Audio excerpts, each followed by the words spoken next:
B2B sales of new services and risk and compliance. And yeah, it's great to have you today. When we founded the Geneva Macro Labs, well, we started it about 2 years ago. And our idea was to have a platform where the rich intellectual potential that we have in the Lake Geneva area can be leveraged. There are so many experts, there are so many important stakeholders in the area. And we thought we want to give them a platform. We want to have them sit together, inspire each other, talk to each other, develop ideas, develop solutions for the big questions that we are facing as a society today and tomorrow. So that's our plan. And it's good to see that there's an appetite.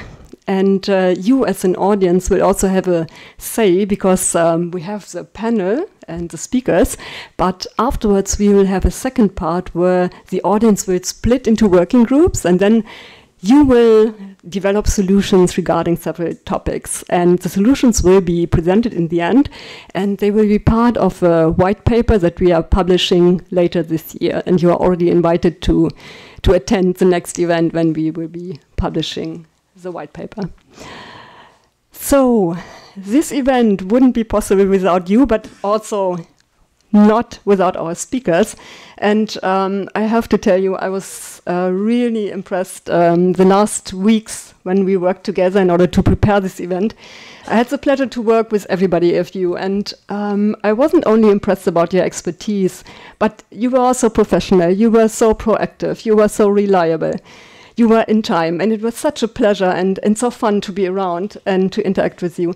Thank you so much. If I would have a budget and if I would have jobs, I would offer them to you right away. Also, yeah, thank you to our princess at the reception. She hides behind the wall, but if you have practical questions, she will be there. And yeah, thank you also to our partner. Our partner today is the organization BeyondCSR. I have the pleasure to introduce the founder and CEO, Pavlina Proteou. And thanks to BeyondCSR, we were able to book this room and to also offer the catering without asking you for an entrance fee. So thank you, Pavlina, for making that happen.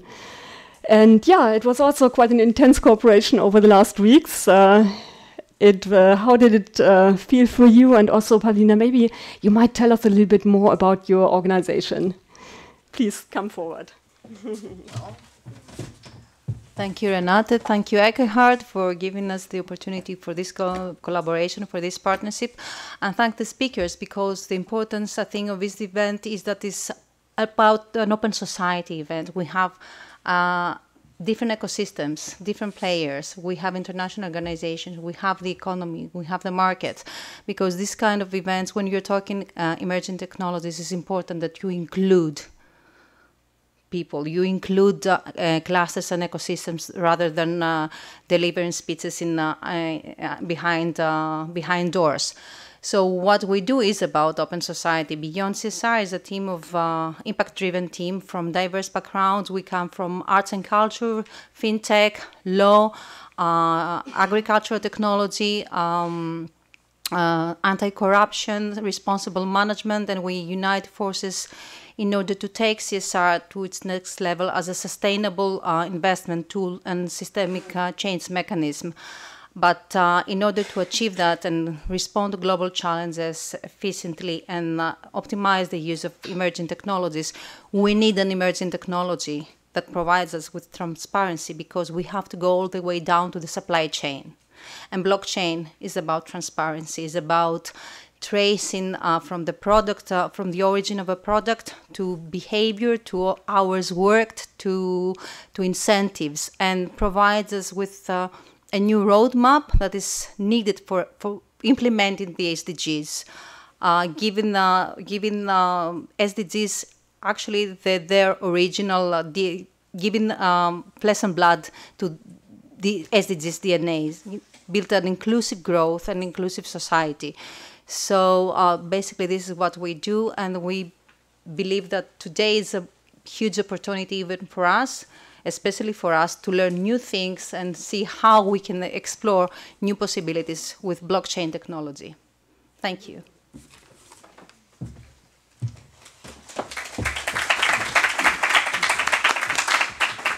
Yeah, very briefly from my side, also very warm welcome to everybody tonight. I know it was raining heavily, it was very difficult to come here, so I'm really pleased to see that nevertheless we managed to get a full room tonight. It's a great pleasure and honor to have you all here in this room tonight. As Renate also already mentioned, what we really want to achieve here with Geneva Macro Labs and with our partner BeyondCSR is to have an interactive session. We want to listen obviously to our experts, but then we also want to interact with you, with your ideas and with your solutions maybe to challenges that we face. I want to repeat what Renate was saying, that I have a special thanks to our speakers and moderators. I mean, you have been extremely active over the last 3 or 4 weeks to make this happen. And I know that you have all very busy schedules, people from all over the place traveling, etc. And I think that it's really important to see how much energy you put into this event. So I'm really very much looking forward to this discussion and to the interaction with the audience. Just from my side, a couple of housekeeping rules. Alessandro is our moderator tonight. He will go with you through the entire event. So we will kind of rely on his expertise to make sure that we go through this event very smoothly. We have a keynote speaker from the state of Geneva here, Gianfranco Moi, is very welcome also obviously to you. And then we have a distinguished panel of speakers from different perspectives. Alessandro will introduce you to them. In a minute when we go through the panel discussion. We asked the panelists to be very brief because we really want to benefit from your questions and from your interactions in the Q&A. And after the Q&A, as Renate mentioned, then we have 6 breakout sessions where you actually have the chance to individually talk with all our 6 panelists in more detail and maybe bring also some of the questions you want to highlight for them particularly. Our panelists have suggested the different breakout sessions, the names or the topic of the different breakout session, which we then will highlight at the end of the discussion, so you can identify a bit which type of breakout sessions you want to go through. We have around 20-25 minutes. We don't want to make the evening too long, where we can have this type of individual interactions in the breakout session. Then we come back to the plenary and will present some of the results or some of the conclusions that you have achieved. Before we go to that, someone will introduce us to the key takeaways. Sorry, you're sitting over there. Someone will take us to the key takeaways from this panel discussion, which hopefully then will trigger a stimulating discussion. And obviously, least but not last, the event then will be rounded up by a networking type of drink and some nibbles that you will get at the end. So we hope that we'll stay really until the end so that we can get to know each other a bit better as well, and that we then kind of continue our discussions maybe even after the event. With that, thank you very much again for being here, and I leave it to the experienced hands of Alessandro to kick off the discussion tonight. Thank you. So thank you Ekkehard, and thank you Renate for inviting me. So my name is Alessandro Sanos. I'm the head of the commodities business of Refinitiv for Western Europe, Middle East, and Africa. So I'm guessing some of you are asking Refinitiv, who are these guys? We're basically the oldest fintech company, dating back 160 years. We are Reuters. We've just been acquired by a private equity fund, Blackstone, hence the new name. Tonight, we'll be discussing the intersection between blockchain and sustainability, 2 topics which are very dear to me. Blockchain, because I'm involved in several discussions with market participants, and sustainability, because I'm also the chapter head of the CAI Association of Alternative Investment Analysts. And we will be discussing this today. Sustainability is a very big thing here in Geneva. So, but probably let's start. Gianfranco will come to the podium to start with his keynote, and then we will have a panel discussion. So, Gianfranco, over to you.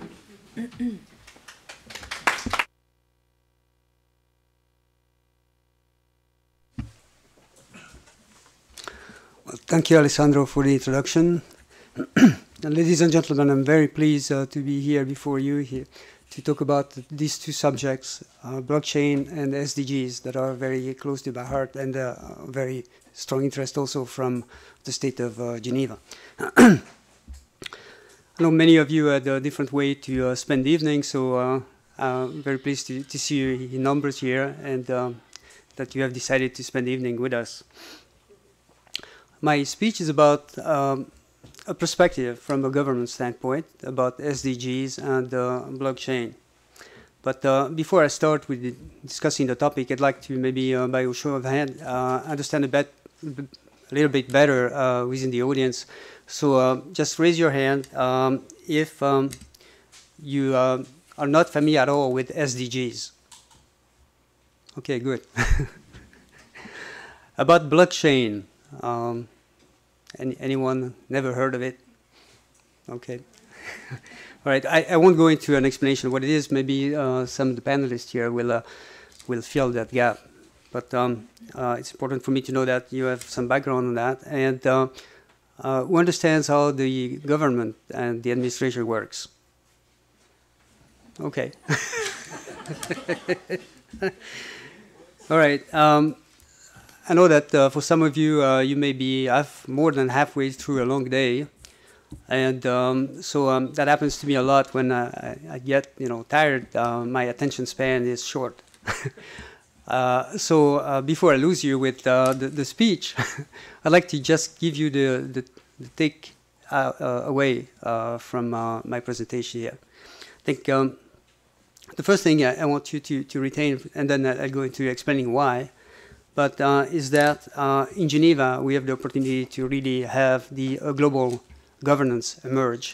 This because of the presence of the international organizations and a number of activities surrounding that. Our historical also background in Geneva is very important, and starting from the Red Cross, we already have a successful track record in carrying out global negotiations for the world. But we also have to act locally. We're on the spotlight, and Geneva, of course, has also to show the example from its local governance. So that's the first thing. The second thing is blockchain. Blockchain has just a tremendous potential for transformation, but there are some issues with that. And there are technical issues, and we probably will overcome those.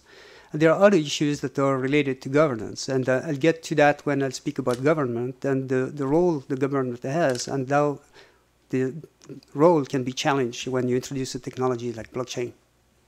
Sorry? Can you? I'm still on the first slide. Okay. All right. I'll go faster on the other ones, but I just wanted to give you some background about what I'm going to be talking about. And the third thing is that because of the complexity of all these issues, we need to take a very pragmatic approach. We need to experiment.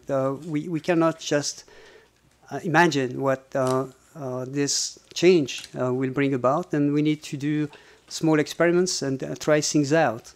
So the lab concept is very important to us, and we have introduced that in a way to basically implement some of the experiments here in Geneva with the blockchain and the SDGs.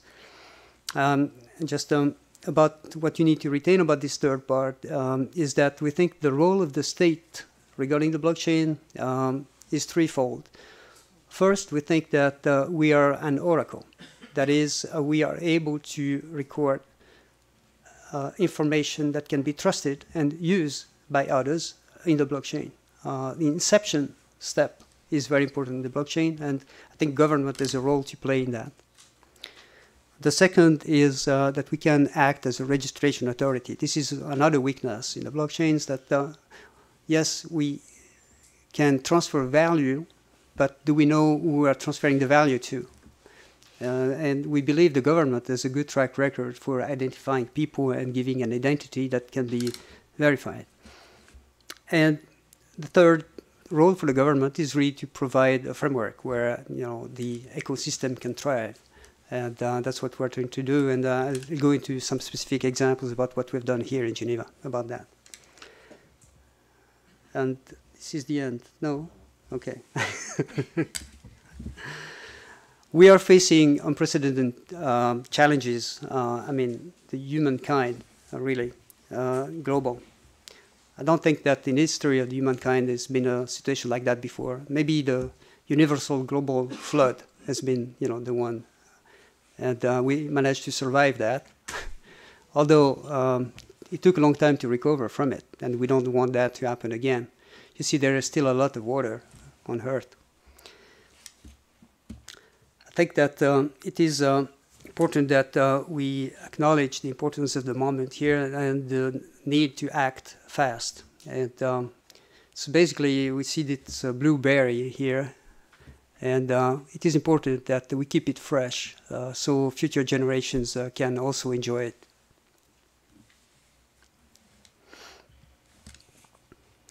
So the SDGs, well, basically, it's been a global analysis of the environment, the economy, social conditions worldwide, and a structured set of goals that have been crafted structure. And the question is the blockchain a possible solution to address and achieve these goals? That's the topic that we're going to be discussing here.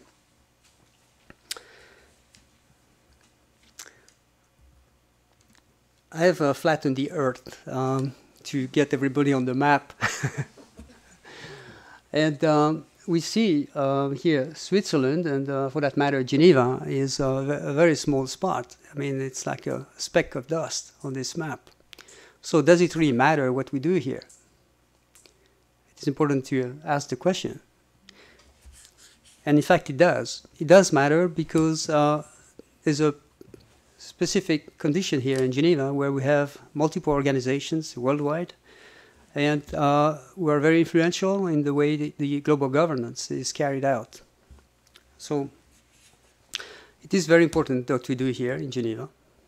And it is important also that we show that we also act on what we preach. And we are in the spotlight in Geneva. And it is important that we show an example. So you all know the say, what's done in Vegas stays in Vegas. Well, it's not the case for Geneva. So, and here you have a quote from Michael Mahler, which I think is very true and very applicable here. Everything that is done in Geneva has a direct impact on every person on this planet in any 24-hour period.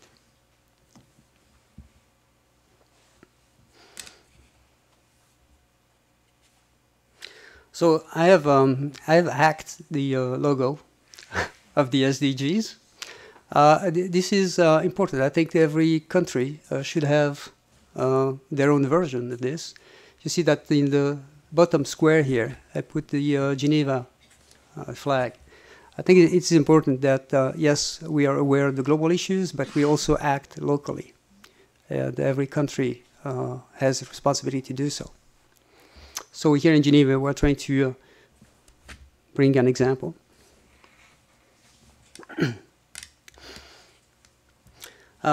This is a side note, but I think it's important. We have organized last year here in Geneva the Open Living Lab Days with the European Network of Living Labs. The topic was the SDGs, and many of the sessions that were carried out, and there were 34 countries that participated in this, had to deal also with blockchain. So it shows that there is a connection between these technologies and the SDGs. Back to blockchain. So I won't go through this and explain in detail what blockchain does, but there are some very interesting properties of blockchain. First, you can enable parties that don't trust each other to exchange in a safe way.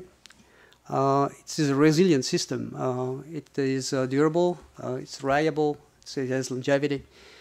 It is transparent and immutable. You can actually access the records and see them. And you can enforce integrity of the process because you can automate, and the whole thing is very predictable. Now, of course, this is not a panacea. There are some issues with the blockchain. I don't know if you're familiar with this chart. It's called the hype cycle. And it applies to basically any new technology that is rolled out. It's basically at the beginning, there are very few people aware of it. And then as people start looking at the potential of this technology, then it becomes something that the medias start talking about, and then the hype just grows, and we reach a peak where technology is supposed to do everything. And then, of course, people then start experimenting in the real world, and they come across some issues, And then when you start going down the slope here. So blockchain has passed that peak point at this point, and according to Gartner Group here, they don't have a crystal ball, but they have been pretty accurate for other type of technologies.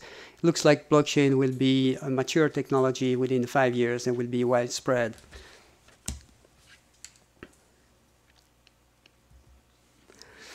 So the blockchain issues, there are many. I won't go through the details of it, but there is not one blockchain. There are many blockchains. There's still some issues about privacy and confidentiality, some concern about that. And then there is no recourse. So the governance of it is still shaky. There are some issues, technical issues about scalability, service level guarantees and reliability, and so forth. And then, of course, there is the regulatory aspect of it, and I'll get to it when I'll talk about the government positioning about that. Now, I'd like to talk about the state. The state of law. Basically, the state is based on some Hegelian laws and functions. So it's basically has the monopoly on these functions. From an economic standpoint, these activities cannot be transferred to private companies, for instance. And so depending on the political system and the time also, these rules can change. So a typical sovereign state in modern times here has to ensure safety of their constituents, internal security, maintain order, justice, and these are the last two functions are somewhat questioned in some models. In particular, and this is the case with blockchain, the state doesn't have necessarily the monopoly of monetary sovereignty, and it's not necessarily controlled by a global bank, I mean a central bank. The same way the budget is constructed and managed and spent could be also come to question.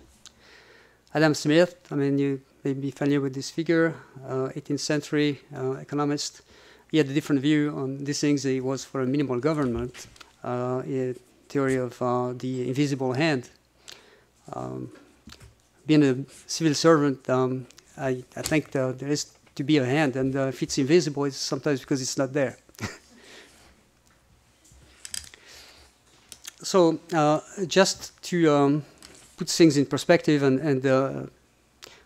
in a very global way, describe how the state and administration interacts with civil society, business, and the environment. So basically, the states intervene pretty much in every aspect of our life, in civil society, business, environment as well. And this is done through public policies, laws, security, social economy, education, justice, and so forth. But the law itself is not directly applicable. You have to fill in the gaps. You have to work the details on how to apply the law. And that's the role of the administration. And that's where the devil is in the details. And that's where we find some problems also in applying blockchain technologies and resistance to change. So the role of the administration is really to apply the law. And for that, the administration creates some regulation, processes, procedures, and so forth, and keep the official records, the public registers. Then, of course, there is a feedback loop. So this system, of course, gets feedback from the environment. Of course, we use the energy. Sometimes we impact the biodiversity and so forth. The citizens interact with the government through elections, and lobbyists for the business interact also with the government. So this is a complex system. If you want to change this complex system, we trust this system. Most of the citizens and the businesses trust this system. If you don't change this system, there is different levels of complexity. So the administration itself is a huge organization with a very specialized type of functions. If you want to change that, it's very difficult, especially if you question who is in charge to applying what law and so forth.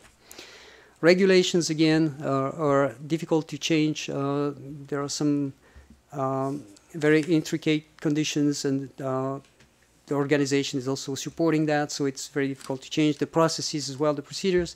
And finally, the administration will create the official records, public registries, and that's where we can tackle the problem, I think, to start changing things, as blockchain will possibly apply to recording information a different way. And from there, we can then tackle maybe the change and have this system ripple through. I've mentioned in my introduction 2 roles of the administration. The first role is to be an oracle, that is to be issuing reliable information that can then be used by others in the blockchain. So in Geneva, we have done some practical experiments with that, and we started with the business registry.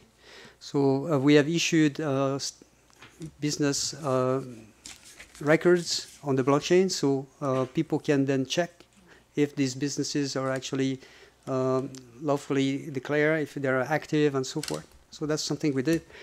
Why did we do that in this simple case? Because we think that there's a huge potential for modernizing the administration. There are hundreds of registers that are managed, public registers that are managed this way, and this technology and this approach can apply to them.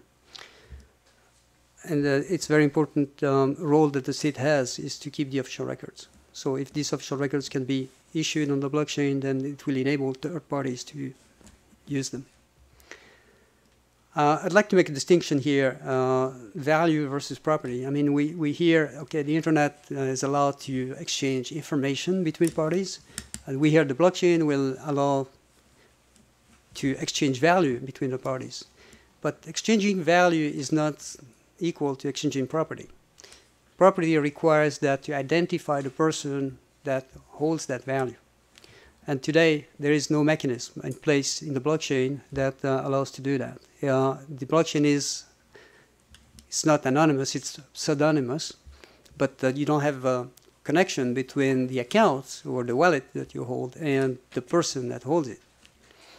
So we think that the role is the state, because we have done that in many cases for official documents, like you need a passport, you need a driver's license, you need anything that is official. We are able to check the validity of that information. And so we have done a proof of concept on that, and we have applied the law of the digital signature that is in force in Geneva, in Switzerland actually, to sign records on the blockchain, which allows us to give or to transpose the legal aspect of the digital signature into the environment of the blockchain. This has been carried out on a particular segment of industry where we're working with some of the major players here on the commodity trade finance transactions. And I get to the last role of the government here is the Facilitator Enabler. And I think we were the first organization in the world to issue a guide for ICO and STO to advise people how to present their case, their business case, and also take care of all the legal aspects. And we have tried, we don't certify them, but we advise them in order to have for them a successful experience here in Geneva. We want to be attractive, we want to attract talent. We are blockchain friendly. This guide is also available on the internet on our website. And that's about what I wanted to cover with you today. Here's my contact information for further information. Thank you.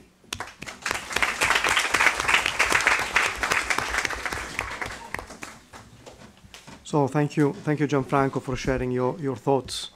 I will pick your brains afterwards for the trade finance part during the coffee breaks. So we'll now start with the panel. I will be introducing you to the different speakers that we have. Each of them, they will briefly present their views, and then they will be answering a couple of questions. There will be also a Q&A session at the end, so keep your questions until then, please. So probably Anton is already there, faster than me. Anton is a serial entrepreneur, a visionary leader, and a change advocate who has successfully built and exited an e-procurement company and a fintech. He also worked with multiple startups, and he will do his introductory presentation on blockchain for dummies and experts.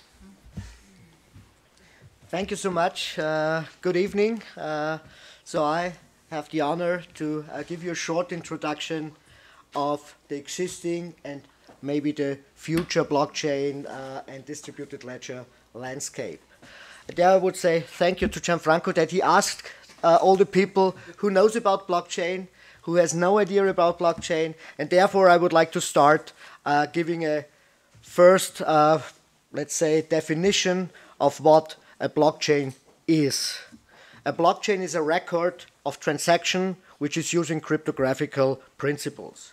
It's immutable. What does it mean? That means every transaction, every information which is stored in a blockchain is not changeable. That means it's stored forever, immutable in that system. It's distributed. That means it is stored amongst any party in the network. That means it's distributed with all participants in the network, and it's peer-to-peer. So it don't need any intermediary in that case. And important, personal data is private and secure, while all activities and activities in the network are transparent and incorruptible. So where it all starts, let's assume the use cases we are talking today and the platforms we are talking today, they refers to the Bitcoin blockchain. In 2008, Satoshi Nakamoto released his Bitcoin white paper. So this was directly related to the financial crisis hit. And this was the starting point for so-called public blockchains, the idea of very libertarian models. A next groundbreaking milestone was the introduction of smart contracts with the release of the Ethereum protocol in 2015 by Vitalik Buterin. What is a smart contract? A smart contract, so the term was defined by Nick Szabo in the early 90s, and in the context of blockchain, a smart contract is a computer program that defines and executes the transfer of a digital asset between parties under certain conditions. But there are not only public blockchains available. So another approach is the concept of permission blockchains. The key player here are IBM and the Linux Foundation, which established Hyperledger. A permission blockchain differs to a public blockchain that in a permission blockchain, the network owners decide who can join the network, and only a few members are allowed to certify blocks and certify transactions within that networks. And therefore, a special form to establish a permission blockchain was the foundation of consortia. The most known consortia with around 200 members is R3. R3, together with financial institutions, established the Corda platform, which a focus on capital markets. And I think you all heard the last years what products they are bringing into the capital markets. It's all around settlement services, but also now transferring digital assets in permissioned networks. But also the internet tech giants like Microsoft, Amazon, and many more, they are launching blockchain as a service models at the moment. The fundamental concept leans on cloud service, existing cloud service. So what does it mean? They make it easy that everyone can easily create a blockchain node and operate it by using their cloud hardware and infrastructure. This ends up, which is a very weak point in that thing, in thousands of silos which are not interconnected and where a network effect maybe in the future is very difficult to approach. And now, what comes next? So this is, let's say, from my point of thinking, but also, let's say, within discussions around the globe, if it's the Silicon Valley, New York, here in Europe, from Switzerland, which is one of the leading roles, I would say, here in Europe, but also from Korea, Singapore, etc. The next evolution will be called some kind of hybrid networks. A hybrid blockchain network combines the advantages of both permissioned and public blockchain protocols. That means, on one hand, you create the necessary performance, the governance, the usability, interoperability, and energy efficiency, and combine it with the advantage of the core nature of a public blockchain regarding trust and security. And thank you to the organizers. I'm also allowed to introduce IOV a little bit. So IOV 1 minute. IOV was established 2016. We are around 50 developers programming, and we are proud to say that we have developed the first real hybrid blockchain network. It is based on trusted infrastructure, which gives the necessary governance, security, trust, and this combined with a novel consensus per transaction. The core platform is based on trusted identities, embedding biometric data, also including any kind of claims and endorsements, and around that trusted society, or building up that trusted society with trusted identities, we build a multi-chain approach, adding any type of certified digital assets. And so for the first time also by architecture what we build, it allows to build a blockchain infrastructure which enables to comply with any necessary local but also global regulation. So thank you for giving me the time to talk also a little bit about IOV, and in general I hope I gave you a bit of an overview of where the blockchain landscape stands at the moment. Thank you, Anton. So, Anton, what are the current issues and constraints of blockchain, and why this technology is still not used by the enterprises despite the whole narrative around it? Yeah, let me, is it loud enough when I speak?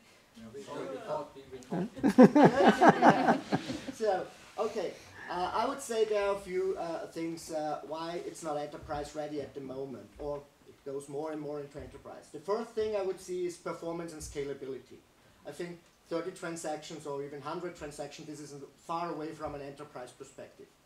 So I see 20,000 plus transactions compared with, let's say, Visa MasterCard network. This comes into enterprise level blockchain.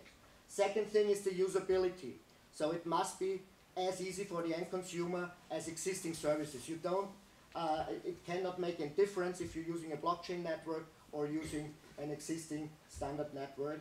And then the interoperability. The thing how you're combining different use cases, different services together. Most of the existing blockchain services are either built on one asset type, like Bitcoin, etc., or on one use case, like many of the permission blockchains. And now how to interconnect them together. Then regulation is a topic. How to build, let's say, a global regulation on one global network. You can write, let's say, a smart contract with millions of lines of code, and then maybe you not transacting 30 transactions per second, maybe you do one transaction every 30 hours. And also the multi-asset approach. It needs any type of asset within a peer-to-peer approach to also go, let's say, into the next, let's say, a generation of transferring assets of any type between different parties. And of course the energy efficiency, which is a huge topic. Let's say it cannot be that a network which is worth, let's say, in value around $1 billion needs the energy of a country like Australia. It's actually worse now. It's number 49. Okay, good. Yeah? Latest scenario. So basically the whole network is consume as much power as a country. Yeah. And for those who probably are not very familiar with blockchain, there is something that Anton mentioned about the scalability of the transactions per minute. Now you might think that 20 transactions per minute, it's good, but in reality, Visa is 30,000? 20,000 to 30,000 transactions per second in average. Yeah. And FX, we're talking about milliseconds. So just to give an idea of, yes, it's very important, but for financial institutions, we're not there yet. Yeah. Also, let's say one example, the SIX high-frequency trading network is doing around 5,000 transactions per second. Yeah. So when you swipe your card, beep, it's happening somewhere, something somewhere. So, but, you know, Anthony, you know, we have many companies active in this space. Mm-hmm. What is really different from your endeavor from the other companies out there? Yeah. So on one hand is how we architecture the whole thing. So it's not one global blockchain network. We are dividing the whole thing in network of networks which are interconnected together. And this gives for the first time the possibility to add any local global regulation into different zones, which are then interconnected together and also doing consensus across zones. And the second thing I would say it's ownership proof, so trust in a network, strong identities. is claims and endorsements. If it's governmental related or non-governmental related, we all need very strong proof of ownership. Atomic swaps, we all heard about that, I think, or most of you. And what we developed is a three-tiered or multi-tier, multi-leg atomic swap approach. It means not only the transfer of the asset is within the atomic swap, also, let's say, the settlement process, for example, can directly be in the same atomic swap process. And then the type of smart assets, how we developed. So we developed a description language, non-Turing complete, which allows for the first time to define any type of certified digital asset for financial, but also for non-financial, for governmental or also non-governmental products. That's very interesting. Thank you so much. So I'm guessing there will be opportunities for you to speak with Anton during the coffee break. I will now move to Immaculada. She's a leader on business operations, digital transformation, and innovation. She has just concluded her thesis, I think 2 weeks back. Yeah, so congratulations. Yeah. As part of her MBA at the Warwick Business School.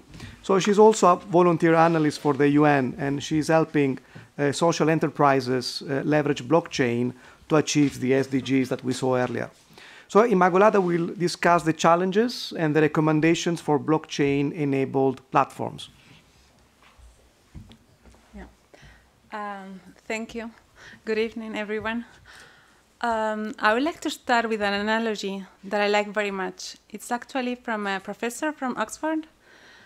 Consider Tetris and Minecraft. Do you remember Tetris, the popular game of the 19th? It's a prime example of the world then. It's top-down, clear rules, impossible to beat. Minecraft, a popular game nowadays, it's all the contrary. It's bottom-up. Players can create their own rules, and they build their own virtual world. With the explosion of social media and the increased data leaks of corruption in centralized systems, social unrest is growing all over the world. That is to say, people have a Minecraft mindset, but it's very much a Tetris world. Blockchain is a technology that would make a Minecraft world possible. And my view on that is that it will be built on blockchain-enabled platforms. So when I started looking at blockchain, I was very interested about the contradictory perceptions about the technology. How can we say that blockchain is the future and at the same time that it's dead?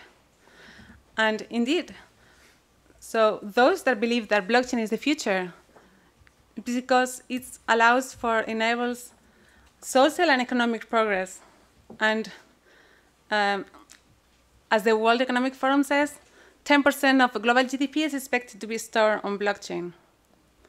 However, despite ambitious expectations, we have a huge rate of failure. Not even 10% of blockchain projects survive their first anniversary today. So if you compare the 10% of global GDP with the 10% that don't even survive a year, so we have huge problems today. So my research was, how can we empower entrepreneurs? And how can we increase the success rate of blockchain projects?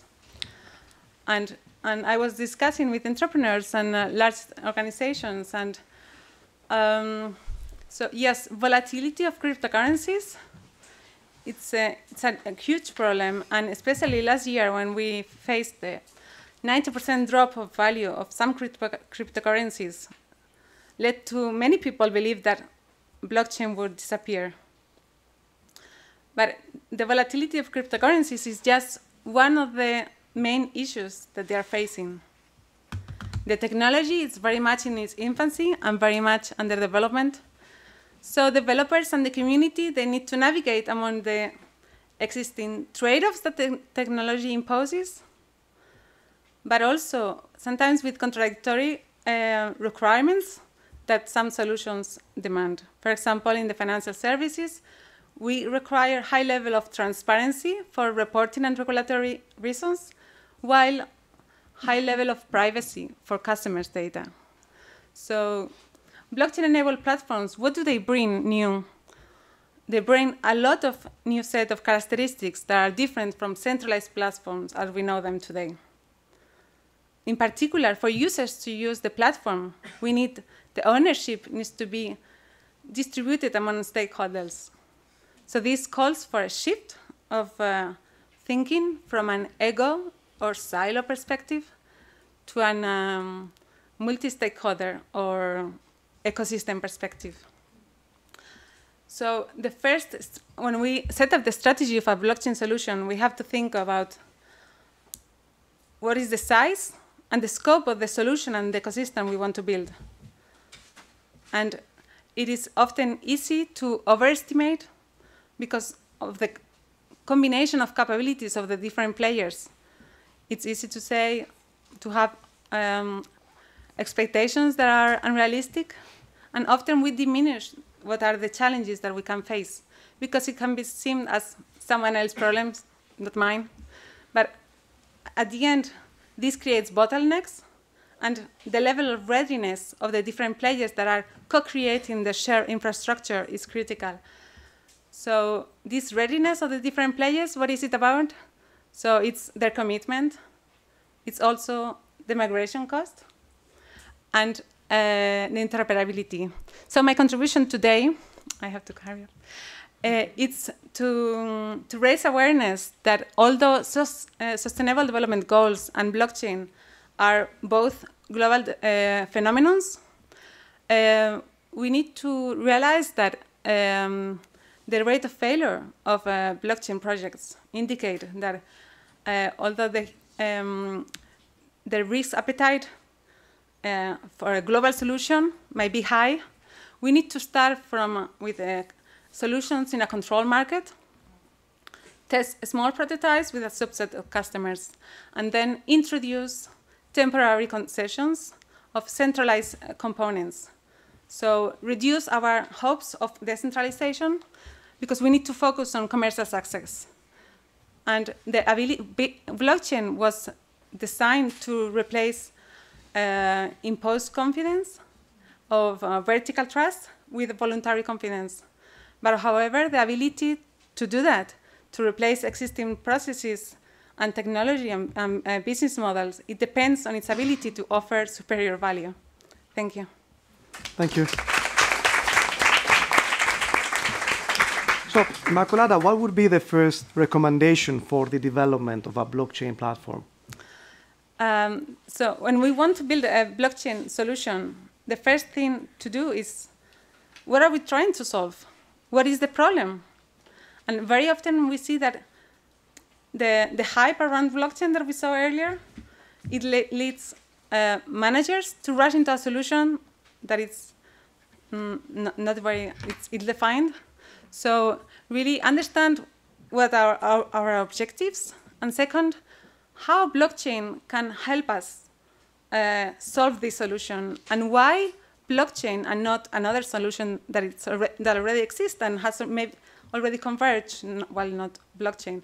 And so really take a step back and think, what are the main attributes of blockchain? How can all these attributes that we saw earlier, immutability, traceability, decentralization, whatever it is, how can it help my solution? And an often common mistake is the requirements of a solution. They are very different from an end user or from a business perspective. So we need to see, are we interested in speed to market? Or are we interested in decentralization on cryptocurrencies? It's very different what business require or compliance, while an end user will not care so much on compliance requirements. So really look at how can blockchain solve the solution, and realize that blockchain and platforms, they are just enablers. They are not an end in itself. Thank you. And this is actually very, very important, because sometimes just see blockchain as the solution without looking at what other technologies are out there. I think it's more about moving from the analog world towards the digital world, and yes, blockchain could be the solution. In other case, just a simple database would suffice. And what do you think, what are the best practices for setting up a platform? So when we want to set up a platform, first we need to decide with who we want to create it, because blockchain in isolation, it doesn't make sense. So, and like, you have centralized platform, but if you want to do a decentralized platform, then you need an ecosystem. So with, as I said previously, the size and the scope of the solution, but also the ecosystem. So who are the players I want to bring with me to build, to co-create together the infrastructure? And, sorry, I got it. Yeah, so who are these players? And what are the minimum viable ecosystem that we want to build? Good practices of blockchain consortiums that I saw are, you start with a proof of collaboration. Everybody in all the companies that are contributing on an equal basis without any kind of privilege. And then a clear commitment between them. So the commitment, it's not only resources, but also dedicated teams. And the challenge is that these dedicated teams, they often have different roles within their own organization. So you need to have different hats. And often we need to consider, when we want to build a platform, whether we want to create a separate entity, because conflict of interest can arise between the platform, the users, and the company that that started the project. Thank you. Thank you.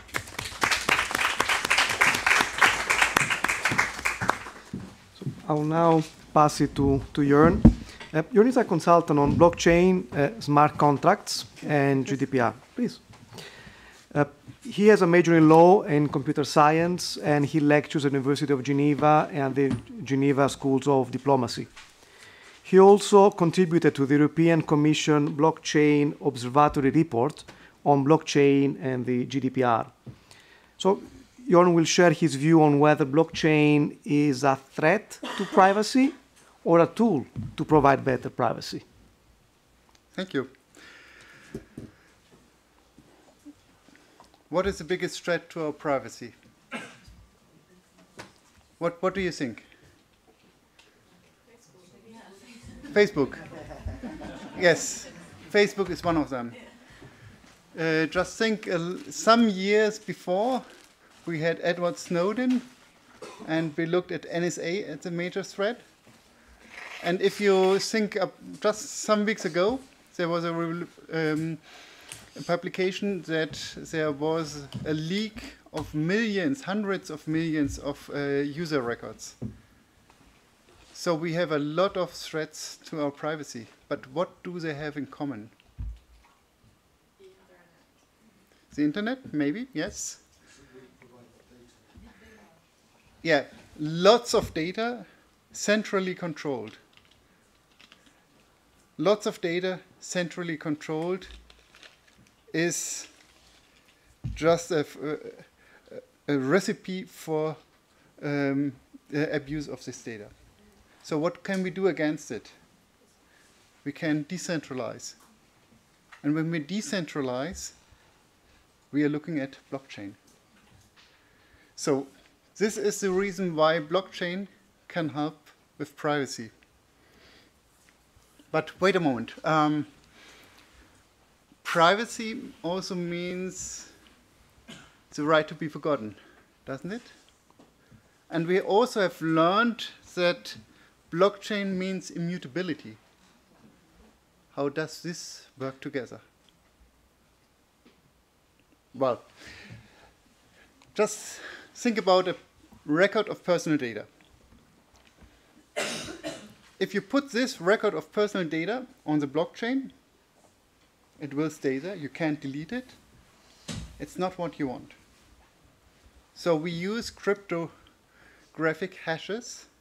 This is some kind of digital fingerprint of data. So we generate this digital fingerprint, and this digital fingerprint will always change if the data changes. So with this digital fingerprint, you can make sure that the data is not changed. But from the digital fingerprint, you cannot reconstruct the data. So what do we do? We put the digital fingerprint on the blockchain, and we store the data in some decentralized storage.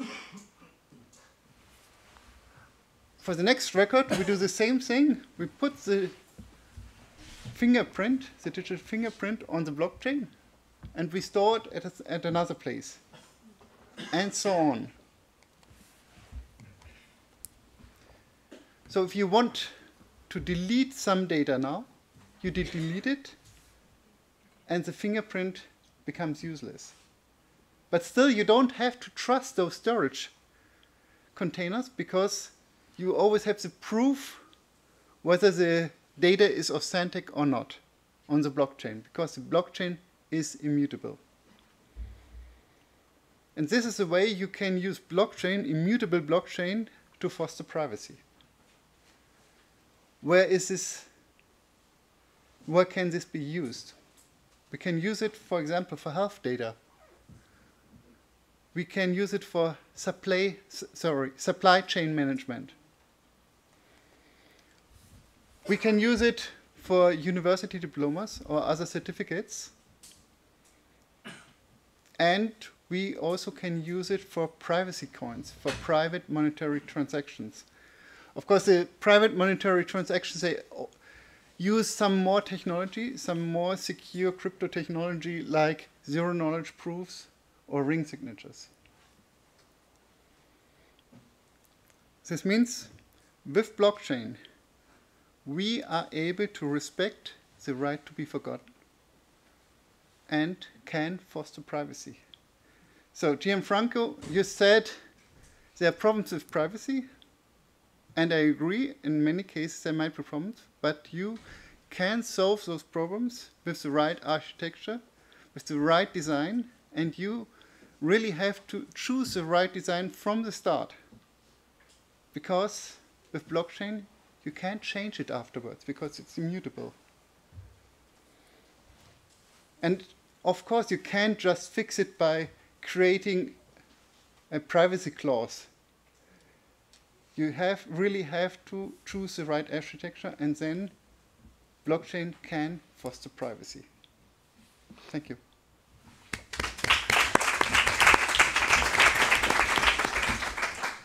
So, Jörn, you talked about the fact that blockchain maybe has been used for a lot of projects where this technology actually provided not real benefit. But you designed and implemented blockchain projects for the University of Geneva for certifying the diplomas. Can you tell us why you used blockchain for this? Well, blockchain is about trust.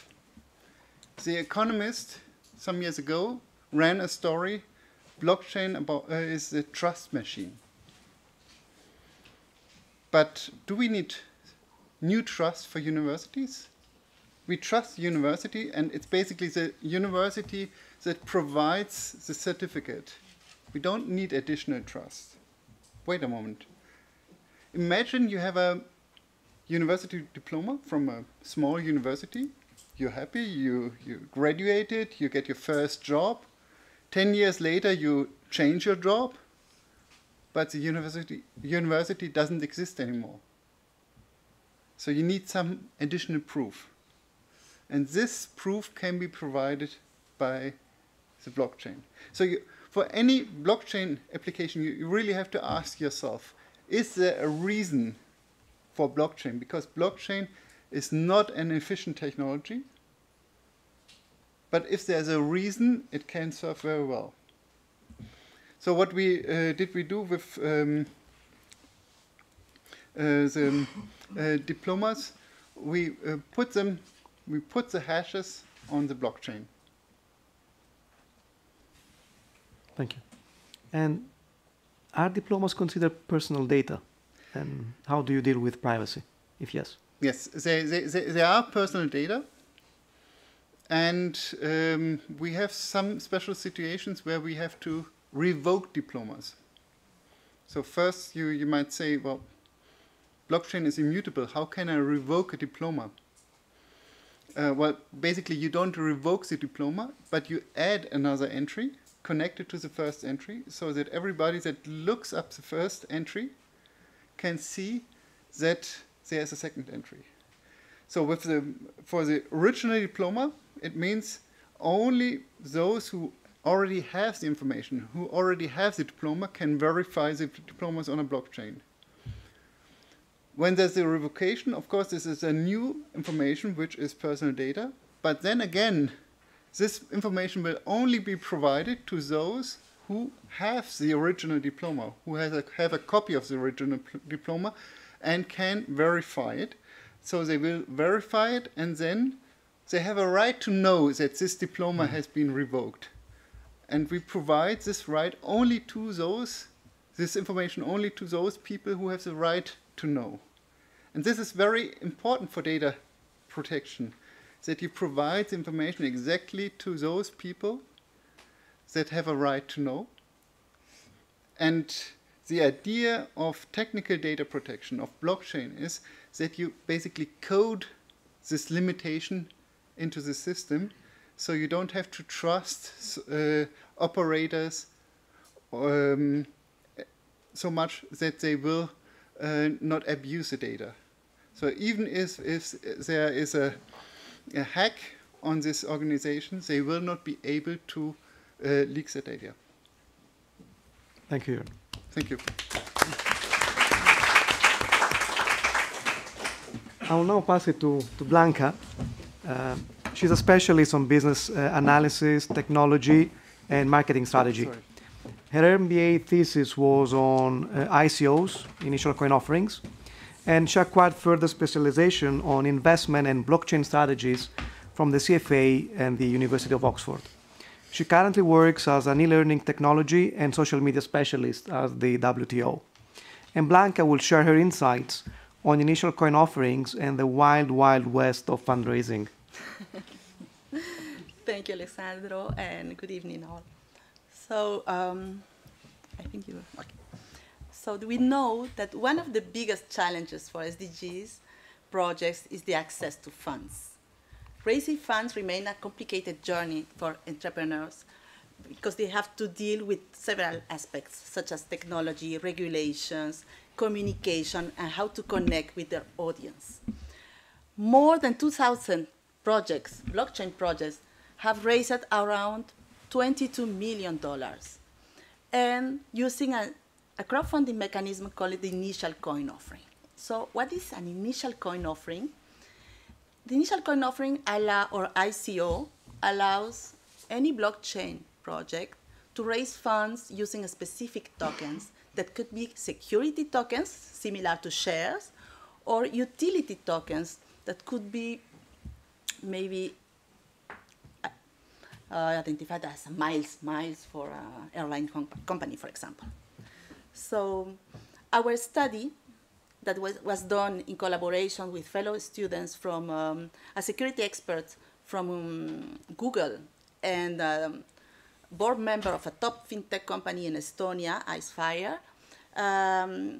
Our study sets to answer to the following question: what are the crucial factors of success for an initial coin offering? Our research differentiates from other research because we focus on three aspects. First, the level of importance of these factors before and after the ICO. Satisfaction and willingness to recommend an ICO to others in future. And subjective aspects related to the ICO success. We analyzed the most successful projects having raised the highest amount of funds in 20 sectors. And after 8 database aggregations, 205 surveys, and 10 interviews later, we get some answers. So we collected replies such as, we need more marketing, or honestly, I will change nothing. If I can have a little more people, I would sleep. Or the ICO is dead, long live to the STO.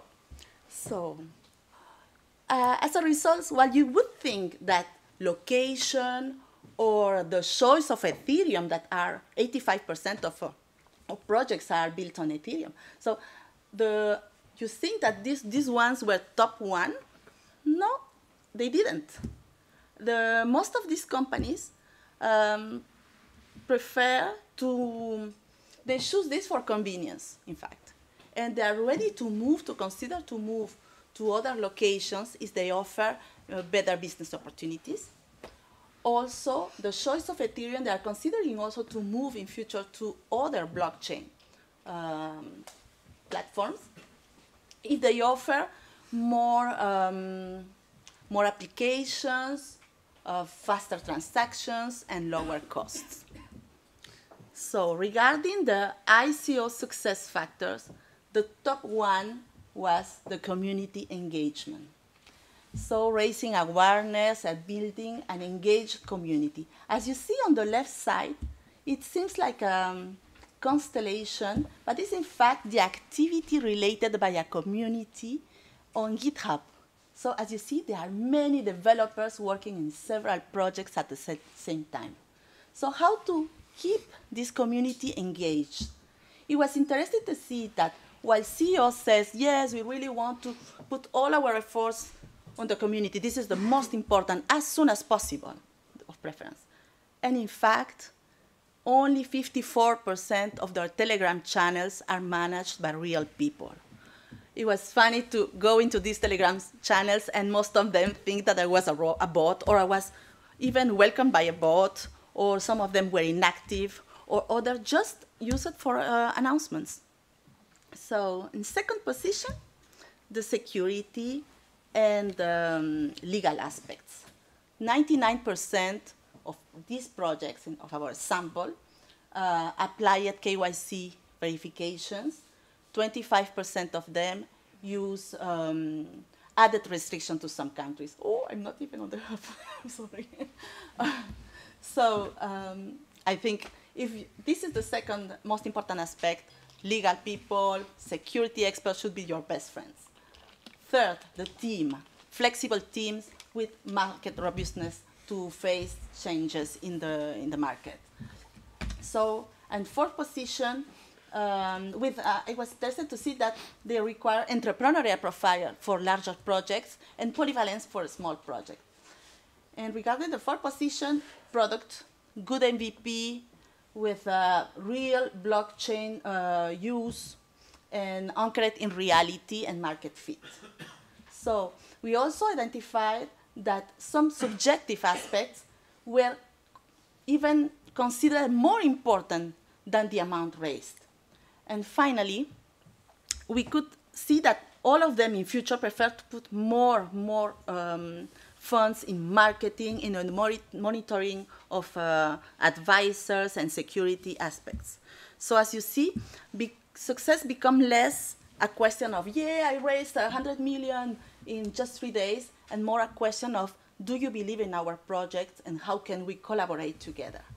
And it was also interesting to see that the ICO could be used as a tool to test your projects in the market with investors, and that the ICO is not important to think ICO or STO or whatever. The most important is the value of your token behind your project that could contribute to maybe the development of a token economy. So to conclude, if I have a message to send to companies wishing to raise funds through ICOs, know your audience. Thank you. Thank you, Blanca.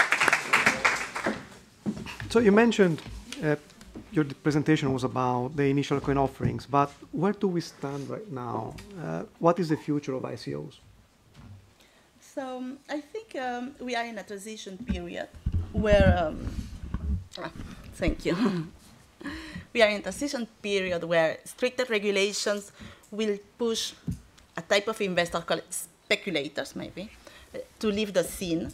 And high-level investors will enter into the game and with a clear value proposition, and potentially projects will, with clear value proposition, will raise funds through also STOs, providing more control on projects to high-level investors. This could. For those who are not familiar with acronyms. Yes, still security token offering. So in a way they raise funds in exchange of equities on the company. And also in future, I think we already passed this Wild West period, and I am very, very positive for the future of ICOs this year, because I think we have already another context. We have a context with people who knows more about blockchain. You have also people who with business models that are more sophisticated and blockchain technology better understood. Investors are also becoming more diligent, and a rather competitive marketplaces now is put in place. There are more complexity also in the industry today, and is more robust and structured than a year ago. So I think we have a place for legitimate teams to evolve and solve real problems. I will challenge you, but over coffee, on the fact that people now know what blockchain is. No, but a little bit more, at least. There's still Investor some now. mystery around it. But what kind of recommendation would you make to any company wishing to launch an ICO? Many, but I think I have only 2 minutes. 3. Give me 3. 3.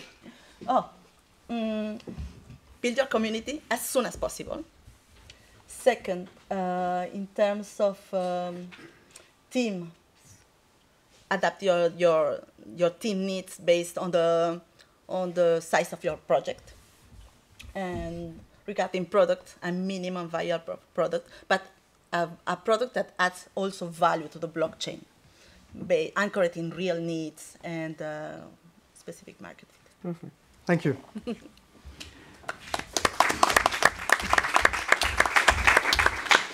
We will now move to Fabio, where he will discuss about the role of Geneva as the next financial impact hub. Fabio is an impact investing expert with 15 years in microfinance investment and structuring at Symbiotics. He has recently joined a startup active in crowdfunding and blockchain to combine sustainable development financing and technology.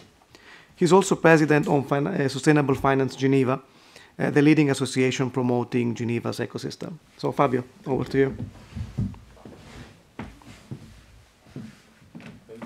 Thank you very much. It looks like I belong to the state of Geneva, but actually not. But actually we are financed by the state of Geneva also to promote Geneva. So if I have 2 messages to convey tonight, the first one is Geneva is a great place to innovate and to transform projects into real stuff. And the second thing, naturally, and I don't have to convince you, is that technology is an accelerator, especially for the SDGs. And I will tell you maybe one example is what can happen in Geneva when you start bridging the 2 sides of the lake. And actually it's pretty interesting because I realized that there are meetings like this one on the right side of the lake where you speak English and you meet people from the United Nations, and you have exactly the same meeting on the other side, but you don't see the same people, and you speak French, etc. And that's a bit the potential, but also the challenge of Geneva. And actually, when we co-created Symbiotics 15 years ago, Symbiotics is an impact investing company, and the goal is just to convince someone in Europe or in the United States to lend money to a micro-entrepreneur in Bolivia or in Uganda. So the concept is pretty easy. Pretty straightforward, but the way we had to bring the dollar from Geneva to Bolivia takes the traditional way, which is pretty standard. You have to structure a fund, you have to analyze the risk, and you have to bring the money there, and it takes a couple of days just to bring the money from one side to another. And already 15 years ago, there was some projects at the United Nations, especially UNCTAD and the ILO, on how microfinance can empower people and transform their businesses and allow the people to grow with the businesses. Not necessarily to grow fast and high, but just to limit the risk of having problems in your life and allow maybe your kids to go to school, etc. So it was a development idea. And that started on this right side of the lake, and the project went on the other side to meet some bankers and transformed into a commercial project where actually we realized that microfinance could become an investment. And if you look at today of the numbers, 1/3 of the investments that are made in microfinance come from Switzerland. And we talk about $5 billion per year. So it starts to be quite a lot of money, and it's one of the main impact theme. So that was for the message for Geneva, is that when you combine the two sides, expertise and this capacity to convert projects into investments, you can realize a lot of things. The other thing I wanted to say is that we succeeded in taking the traditional way. But a few years ago I thought, but how suddenly you can simply, on a real-time basis, provide the dollar to Maria Teresa in La Paz or in Cochabamba directly without taking the whole channel. And you realize that using technology, you can really disintermediate. You can start tracing, and I'm using these blockchain words.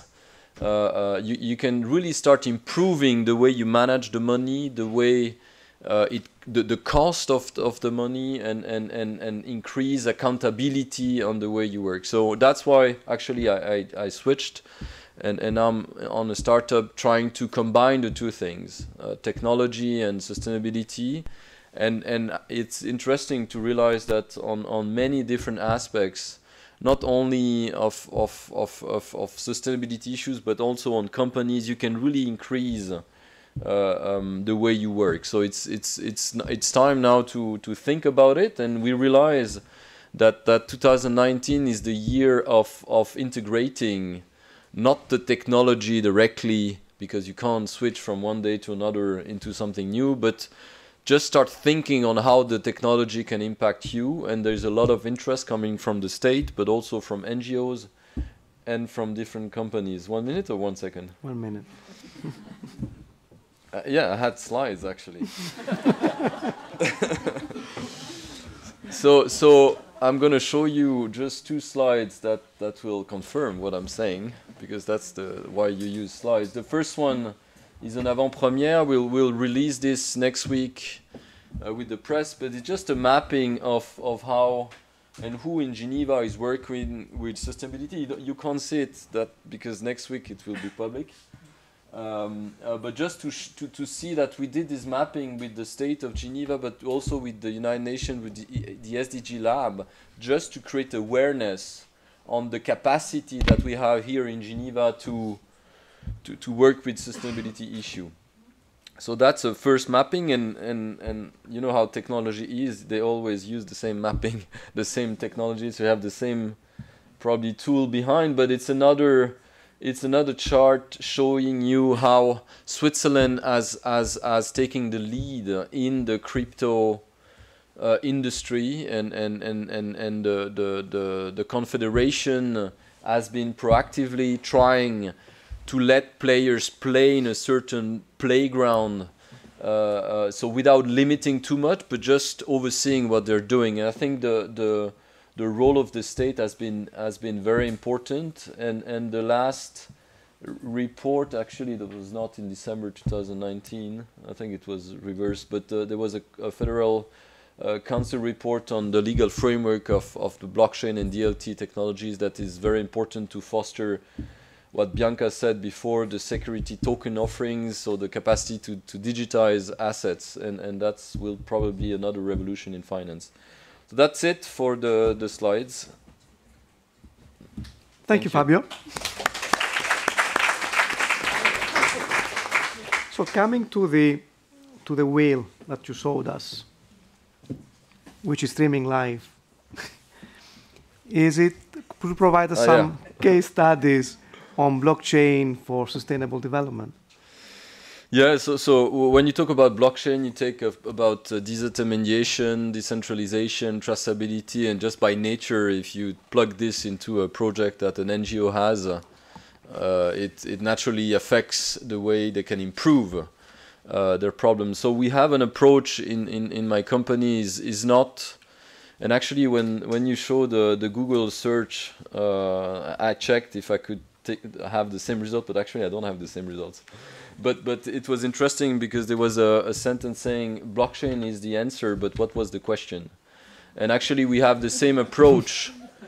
We have the same approach with NGOs. We don't come trying to convince them that blockchain will change their world. We just ask, and what's your problem? What do you try to solve right now?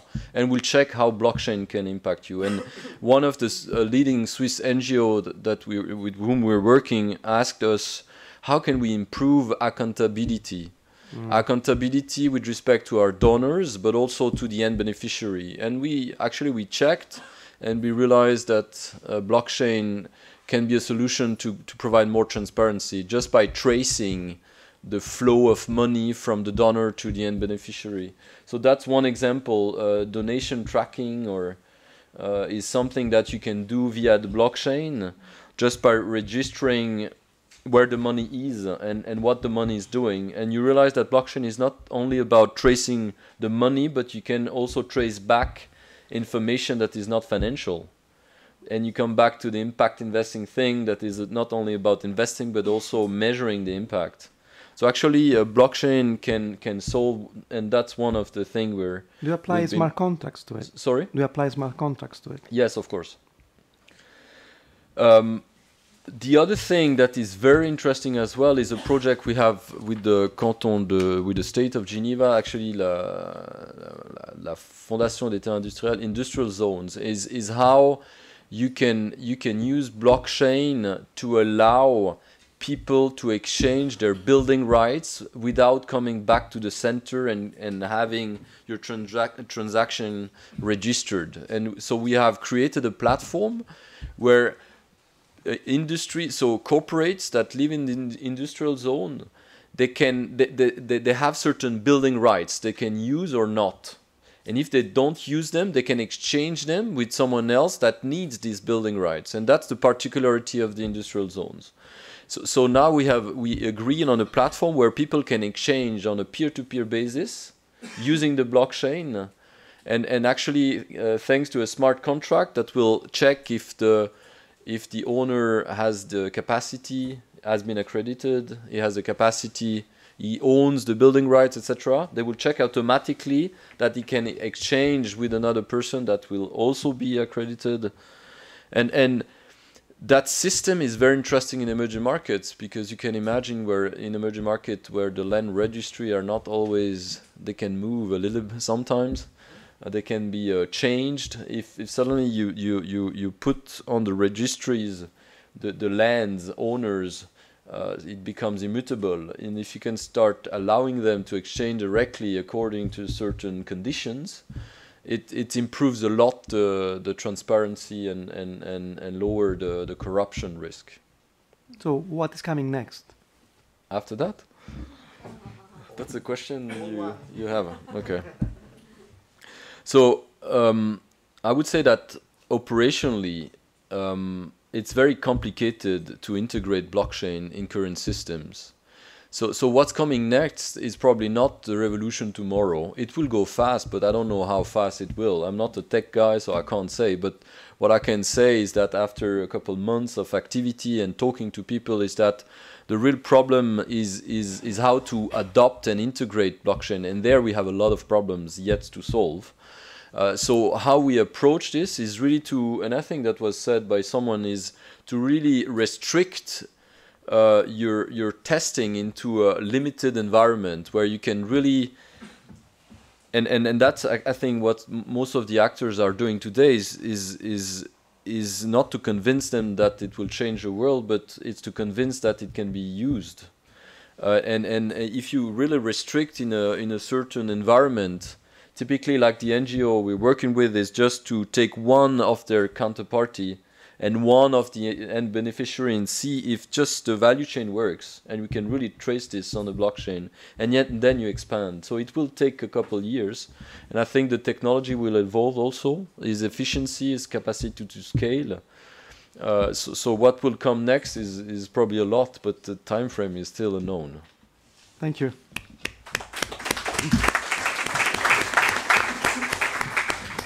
And now Paul will expand on why blockchain can be leveraged to achieve sustainable development goals. So Paul is a cybersecurity expert and blockchain enthusiast. He graduated in computer science from EPFL and did further studies at the MIT Sloan School of Management. Paul sits in several foundations. He is the executive advisor to the CEO of High Tech Bridge, as well as advisory board member of Montpellier, a Geneva-based company dedicated to create the bank of the future. Paul. Thank you very much. Thank you very much for inviting me here to speak with my co-panelist. I really have the pleasure and the honor to be the last person, which makes things more interesting and more difficult. The difficult thing is to still retain your attention. The fun part is that I can speak for 25 minutes. Wow. That's what I understood from Alessandro. He gave me the possibility to talk longer. But anyway, long story short, I would like to start probably by quoting some of the previous speakers. I mean, what I like very much when Pavlina talked about the including people. Why do we make a social impact? What's the purpose? To include different stakeholders. To reflect to what Immaculada was talking about a multi-stakeholder, we have to include everyone. To probably also quote Fabio, he was separating between the left side of Geneva and the right side of Geneva, the left side speaking French, the right side speaking English because of all the international organization, which comes to an interesting debate. Are we working in silos or are we working all together? If I remember back in the early days when I talked about public-private cooperation, public-private partnership, why do people adopt CSR? Why do people start with corporate social responsibility? For a lot of people in the private sector, they wanted to have their branded next to CSR. From a branding perspective, from a private sector, they will say, oh, we have a department CSR. What do we do? Well, we're trying to promote partnership with the public sector to make a social impact. Did actually private sector succeed with this? I started with CSR about probably like 20 years ago. Where are we right now? CSR is still CSR. It has evolved. People wanted to try to promote CSR. Blockchain nowadays, was actually blockchain designed for CSR? No, it wasn't. It was designed by geeks.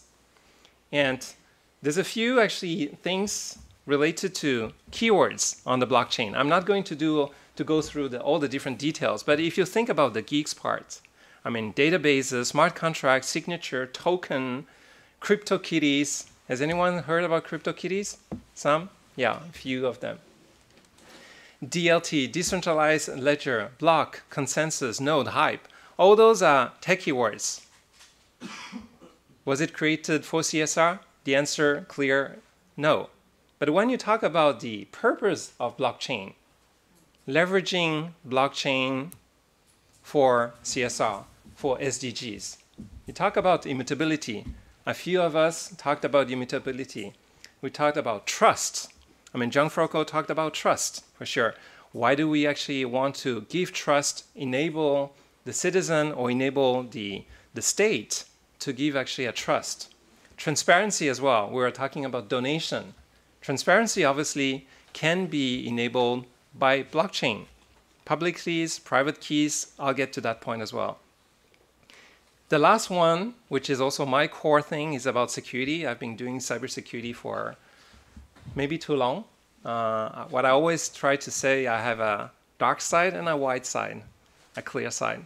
Why? Because when you think about security, you think about how you entrust by using security. But for hackers, you think about the dark side. So you have to have, I would say, a little bit of a dark side in order to enable security. And one of the advantages of actually using blockchain, in addition to other technologies, is actually security by design. What are we trying to achieve? To whom? To what client? Is it to the people? When Pavlina talked about, say, what are we trying to accomplish? Are we going to just implement blockchain because it's a hype? No, it's actually we're trying to solve something. And for SDG, what is very important, I'm participating to a number of projects related to SDG. It's related to try to cover all the different 17 SDGs.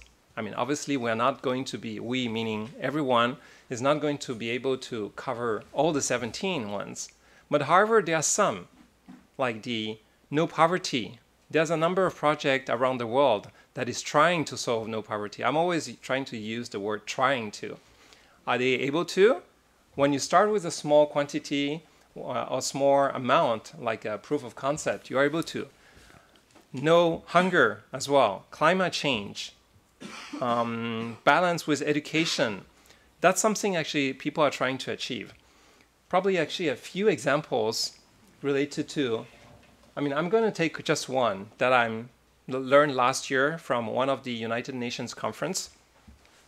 It's related to building blocks from the World Food Program. Employs distributed ledger technology to perform cash transfers. That was actually starting from 2017. They started with actually refugee camp, for Syrian refugee camp for about 50,000 people. What they were trying to do was to evolve it to 500,000 of refugees in several different locations. Did they succeed? Yes, they did. In 1 year, they managed to evolve from 50,000 refugees or 80,000 refugees to 500,000 refugees. How did they do that? They tried to enable it, to enable actually people to be able to use it.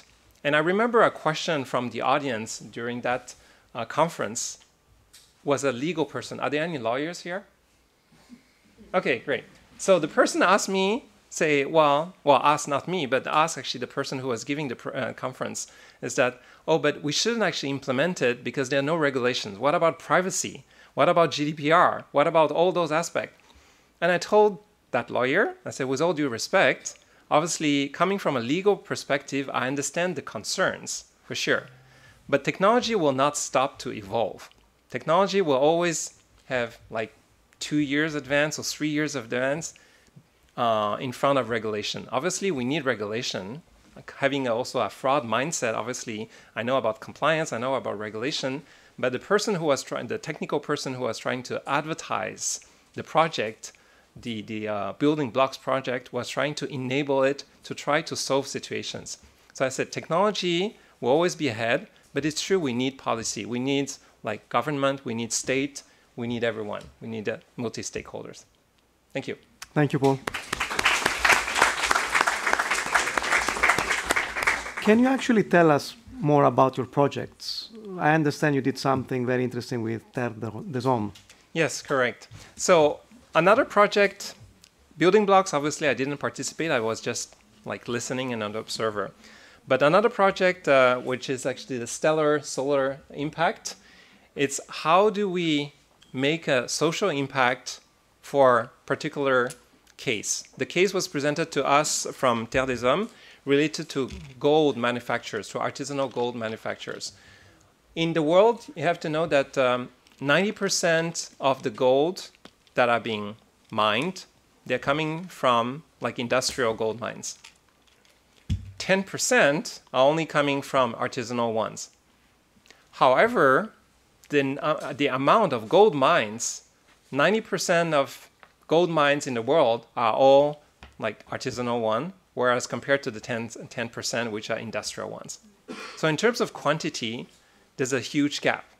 So what Terre des Hommes was trying to find out, whether there's a business case, not a business case, the business is actually the one word, whether there's a case to use blockchain to enable artisanal gold mines. The main purpose was reduce child labor. That was actually the key number one, reduce child labor. So with this project, we found out That was a 3-day hackathon, day and night, with pizza in between. The no poverty was one thing. Zero hunger was what we're trying to do. Good health and well-being was the third one, and quality education was the fourth one. So with that one, we were listing out actually building what we call a different business model or corporate model in order to solve all those actually features.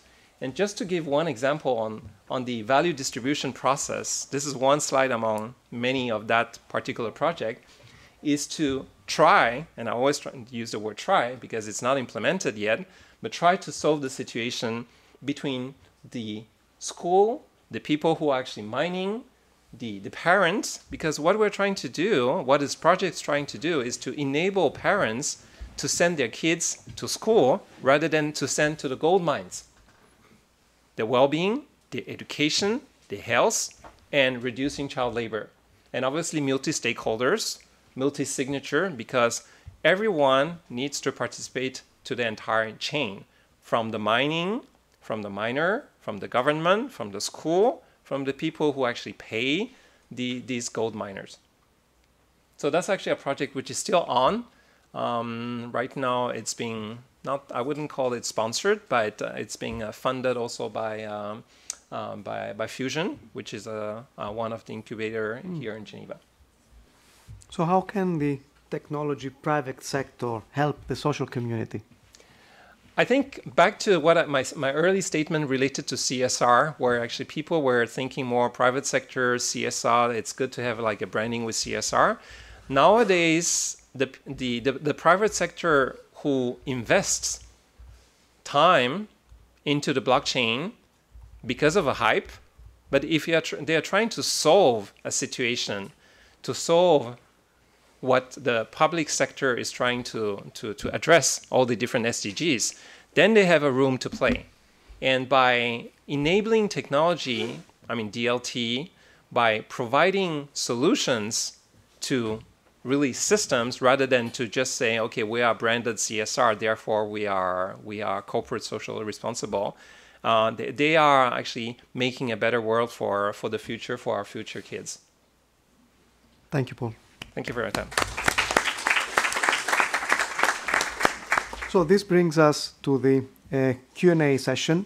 So let me open the floor to questions. And to give the chance to everyone in the audience to address the panelists, please ask only one question. No? Not yet. Not yet. May I start? Good evening, everyone, and welcome to this conference on United Nations Sustainable Development Goals, provided by Geneva Microlabs and BeyondCSR. Thank you very much. So as very well put together and presented by my colleagues here, today we are witnessing blockchain technology is trying to, but actually in some cases the applications have shown that blockchain technology is facilitating the implementation of sustainable development goals, and that's why we're talking about it tonight here. Technological advancements have always been enablers for disruptions. So I'd like to get back to the very interesting question that Inma showed on the screen, whether is blockchain dead or is blockchain the future? Well, I'd like to see it as blockchain is now, because we can't say it's dead because it's functioning very well, despite some challenges that we're going to summarize what was discussed. But is it the future? We don't know yet.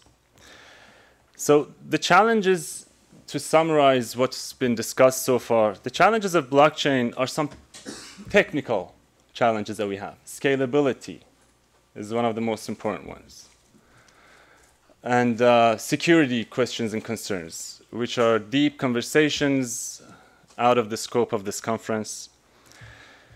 Governance is one of the most important issues.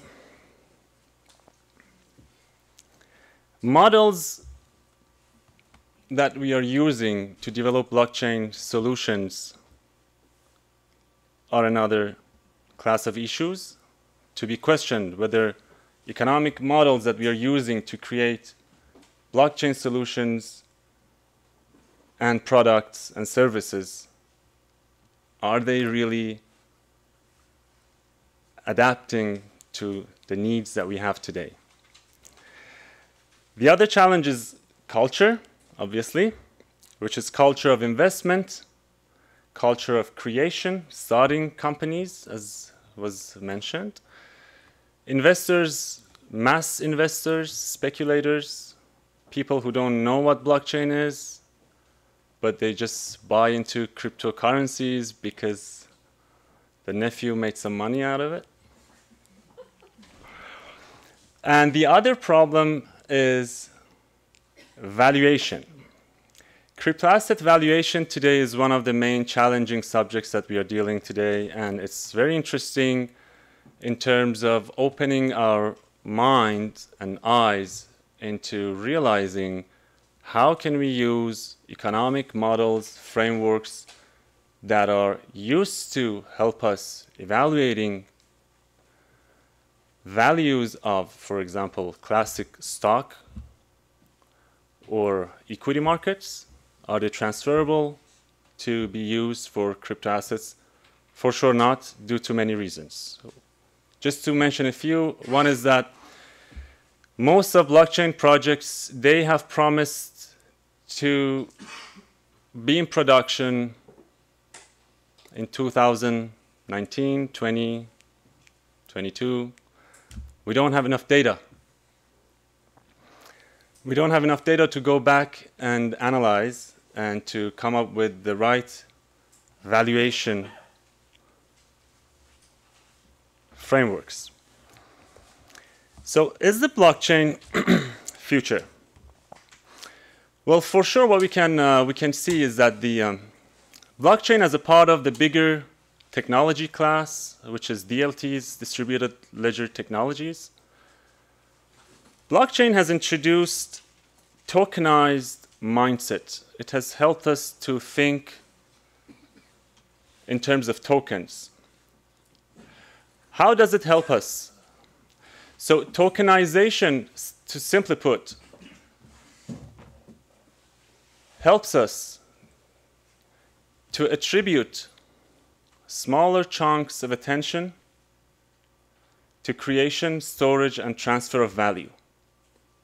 So transfer of digital value has been one of the long pursued Mission Impossible achievements that we have had in blockchain technology so far. So this new mindset is a new stage of consciousness, a new paradigm shift and radical restructuring in societal, economic, cultural, organizational, institutional structures. Now we are in knowledge economy and data-driven economies. And the reason why this is important is to understand why we are not ready yet for blockchain, why the society is not ready, why regulation is not ready, why the culture is not ready. This is natural. This is normal. Blockchain has only more than 1 minute. Blockchain has almost about 10 years of existence, and so far it has proven to be useful so far. So I'm gonna just cut it short. So the reason SDGs, challenges of SDGs and how blockchain could support them, could help them. SDG challenges, as I mentioned, funds is one of the challenges. People, collaboration, and transparency, which blockchain answers, trying to answer very well to these questions. Blockchain is providing us access to wide-reaching, globally collaborative projects with decentralized and distributed governance, which creates a lot of questions. So to that end, I shall open for questions and answers. Thank you, Simon. Thank you very much for your attention. Thank you.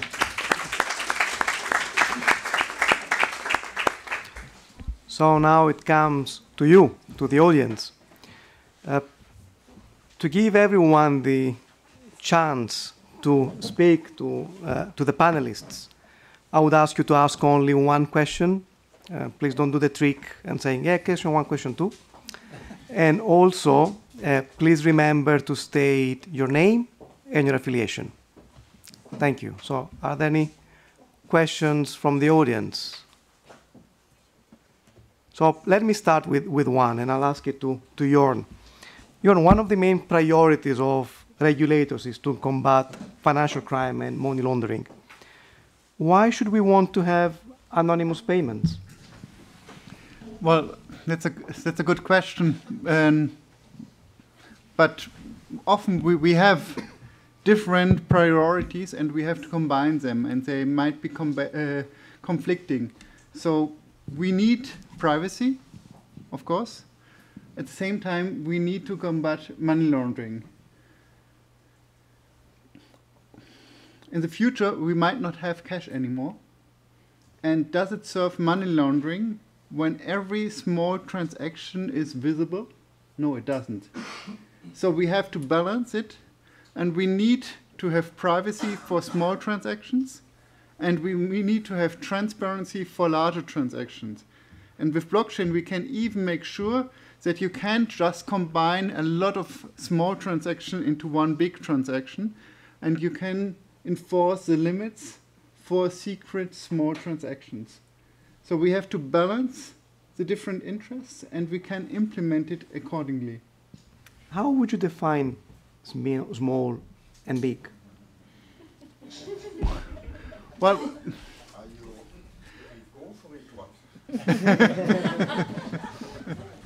because it's subjective. Of course, it's subjective, and of course, you need to make a decision in society, and technology cannot make the decision for you. Society has to make the decision, and with current banking laws, we have a decision that below a certain threshold, we have less duties than above a certain threshold. And the same thing we need to apply to blockchain. Thank you. Thank you. I see a few hands. Martin in the back. Yeah, still staying on the subject of money laundering. Martin, if you could state your affiliation and your full name for those who don't know you. Yes, Thank you. Martin De Sapinto, journalist, financial investigations. Staying on the subject of money laundering, I mean, in the early days and still now, the distributed ledger has been used, and is still being used for massive amounts of money laundering. I've seen it myself, and basically I want to know what made it so attractive in the first place, and what are the steps that will prevent it from being so attractive. And I ask that for two reasons. One, because somebody mentioned public-private partnerships and CSR branding. Now, in the end, public-private partnerships, at least the ones I've seen, have turned into a massive transfer of wealth with, you know, a lot of trumpeting about CSR and a lot of money ending up in companies that have their headquarters offshore and don't pay any tax from the tax money that they've taken. So that's one thing. Secondly, the countries I'm seeing that are really striving to develop their blockchain platforms at the moment are Cyprus, Gibraltar, Malta, Ireland, a couple of others, who frankly aren't really that interested in transparency. And I say that advisedly. I know exactly where the motivations are coming from for some of these countries. Cyprus still has a lot of interesting assets to deal with. Malta, we've really not got a situation of transparency at the moment. referring to 17 black and effectively the whole government's financial dealings. So they're not really flagship countries for transparency and for transparent financial dealings. Why is blockchain so attractive to these countries? If we're talking about something that will bring us corporate social responsibility, trust, and transparency. Thank you, Martin. Is anyone from the panel who would like to? Anton? For example, we had the Prime Minister of a country in Central Asia a couple of weeks in our office, and he explained us in few hours how he wants to go from with blockchain technology, let's say building a completely distributed but connected infrastructure, e-government infrastructure in his country, and how he wants to go from the corruption, I think this country around 150 on the list, up to the top 5, top 10 globally. And so this was, let's say, one of the reasons where I think in many countries blockchain can help doing that. And this is also where I see, let's say, one of the first enterprise use cases in that field. This is government and government-related record keeping. If I may add, I'll probably say that we need to do a difference between blockchain, which is a technology, and cryptocurrencies, which is maybe what the majority of people are familiar with, and where, some corruption has been seen in the past. Technology by itself is not something bad. I'm thinking of Estonia, without the need of going too far away from us. Yesterday, 2 days ago with that. So it actually can bring transparency and to the system. My name is Yves Zieva. I'm an entrepreneur here in Geneva, and my question is for Fabio.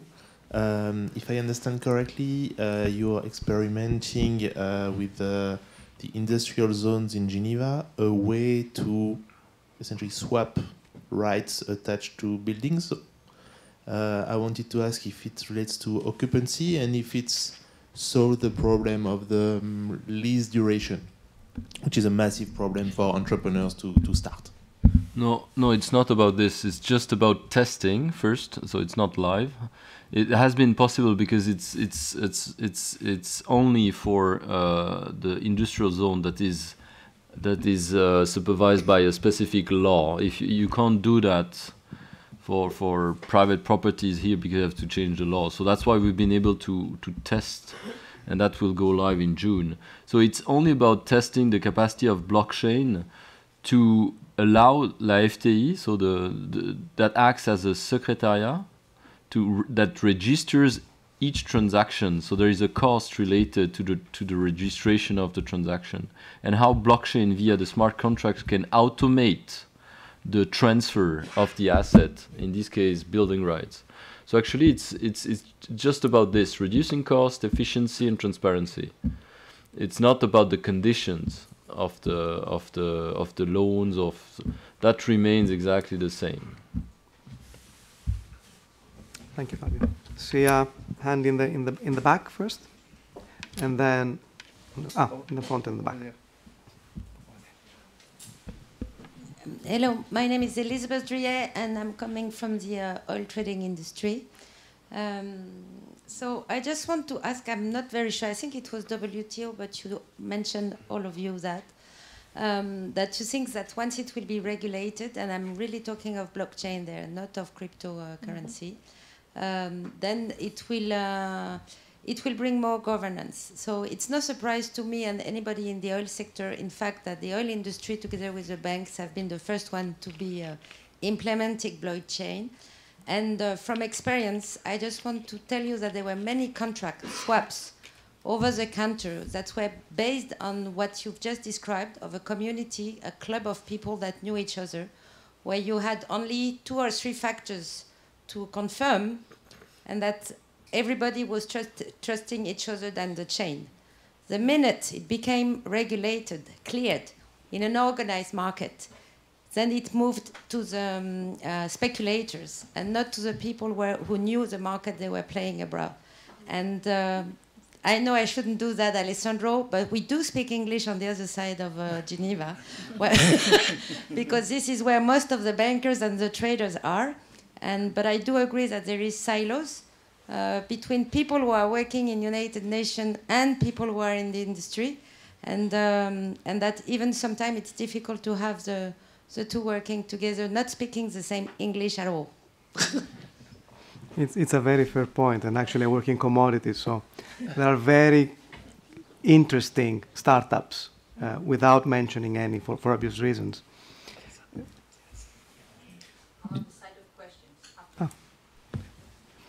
And yes, where I really see the potential of blockchain in the oil trading is the disintermediation of all the back office, if you want. There was an interview about 1 year ago by the CEO of Mercuria saying that they are able to bring it down from 30 days to 5 days for a trade. So this is where everyone here in Geneva is so eager to try to make it work. But the regulation is not. That's another story. I agree with you. Not always good. It's going to be very difficult because which jurisdiction will be responsible for? Well, we are just 2 weeks away from Brexit, so let's see. Who knows? Who knows? Something I would like to add is that a key challenge when we talk about regulation and blockchain is that regulations are national, are local, and while blockchain is a cross-border technology that it allows to do global solutions. So, yeah. Same as trading oil. Exactly. It's nowhere. And one of the challenges, as you mentioned, is how we make people that don't know each other to work together and talk the same language.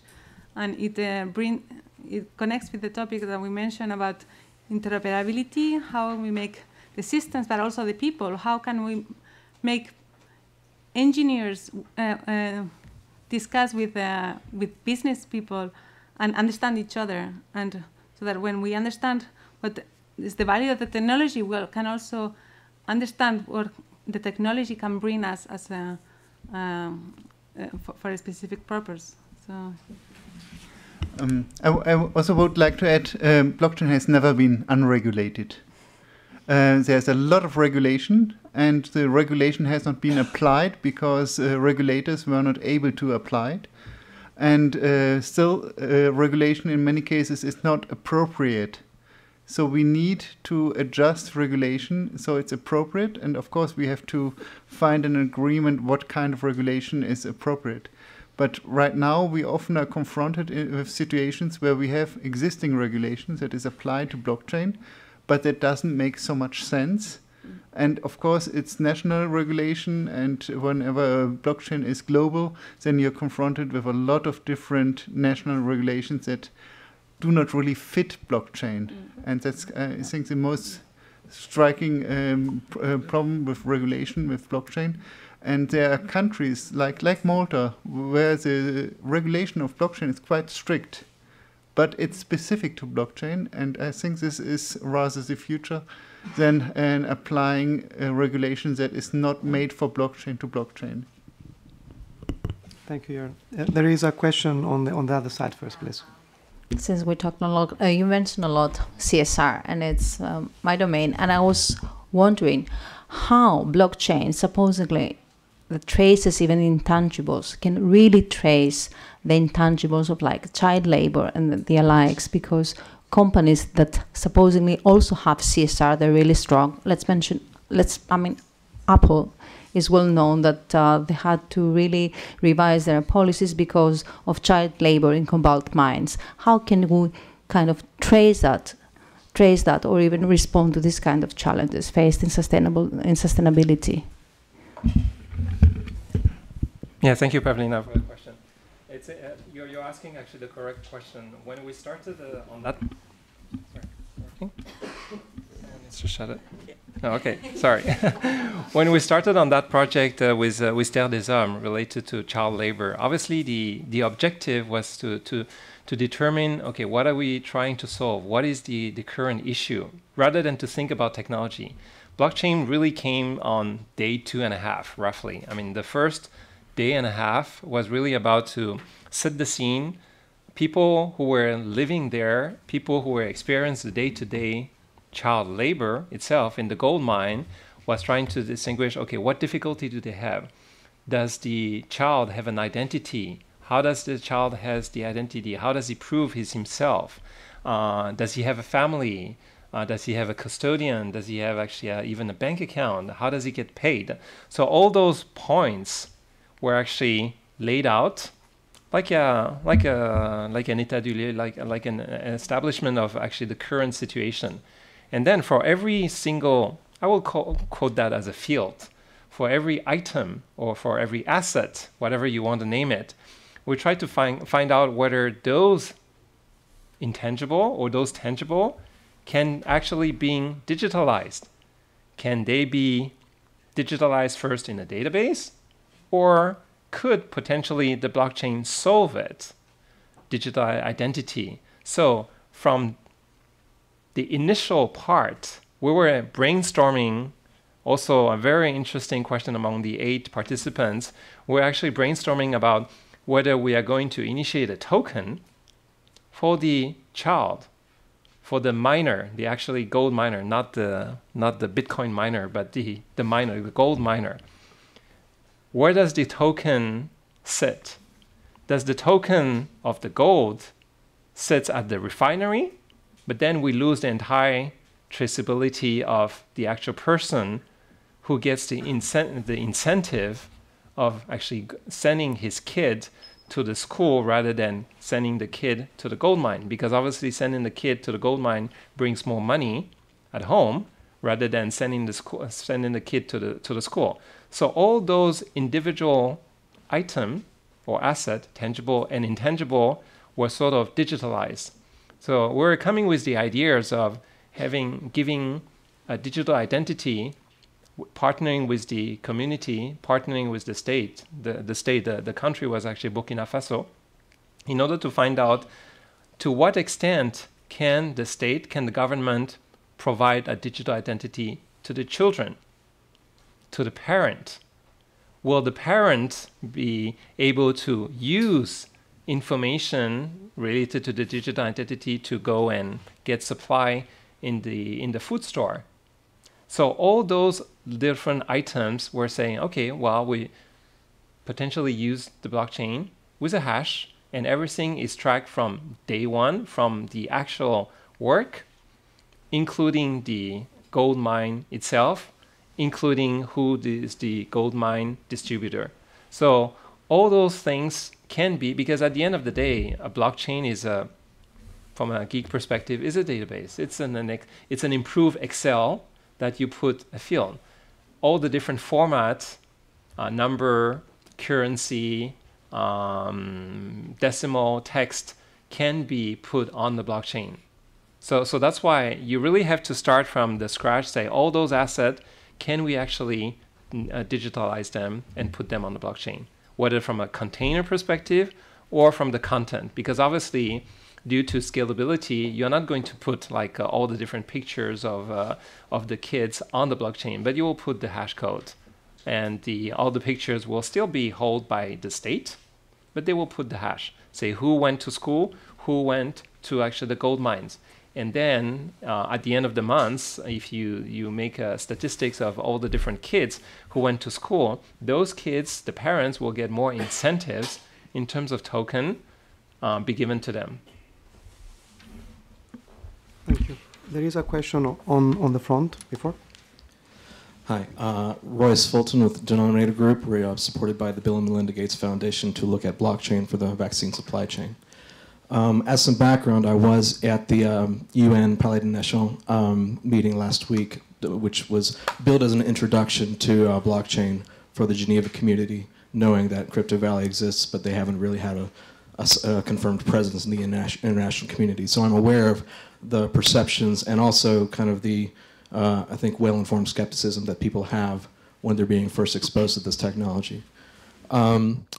I'd like to explore and inquire about this panel's thoughts and assumptions, and whether we should challenge those assumptions when we're looking at the challenges that have been, I think, quite clearly articulated with respect to governance and security and privacy, and how they're magnified when you're talking about achieving the SDGs, not just at this level through investment and co-creation, but also at the very lowest level in the countries, reaching down to the last person and the last beneficiary. In our experience looking at blockchain and the vaccine supply chain, which is a very limited, restricted market or sector, there are many stakeholders with conflict of opinions, many alliances, many business considerations, and quite frankly, a lack of trust even among the beneficiaries at the country level of what these technologies can do for them. Not to say what hasn't really been discussed at length here, which is infrastructure considerations. Most of these people dealing directly with the end beneficiary are managing these people through paper records, and there's no chance that that's going to transition anytime soon. In fact, there was the assumption at the Hyperledger conference about a month ago that Elon Musk, through his infinite generosity, would provide smartphone access to all these people, and then our problem with nodes and verification and consensus would be solved magically. I would like to then offer to the panel an opportunity to talk about the real and meaningful reality check that has been that's going to require us to come together as a community to look at exactly how to build the right incentives on the front end, both for all stakeholders here in Geneva, the donors, the NGOs, all the way through down to the last person who receives it. Who wants to take it? Okay, thank you very much for your question. I mean, to talk about real cases, especially on that project with Terre des Hommes, we're discussing with people who were on the field with kids. What we found out from here, from Geneva, was actually 80 or 90% of those kids, they all have a smartphone. And they have a very good smartphone compared to some of the people who are actually even here.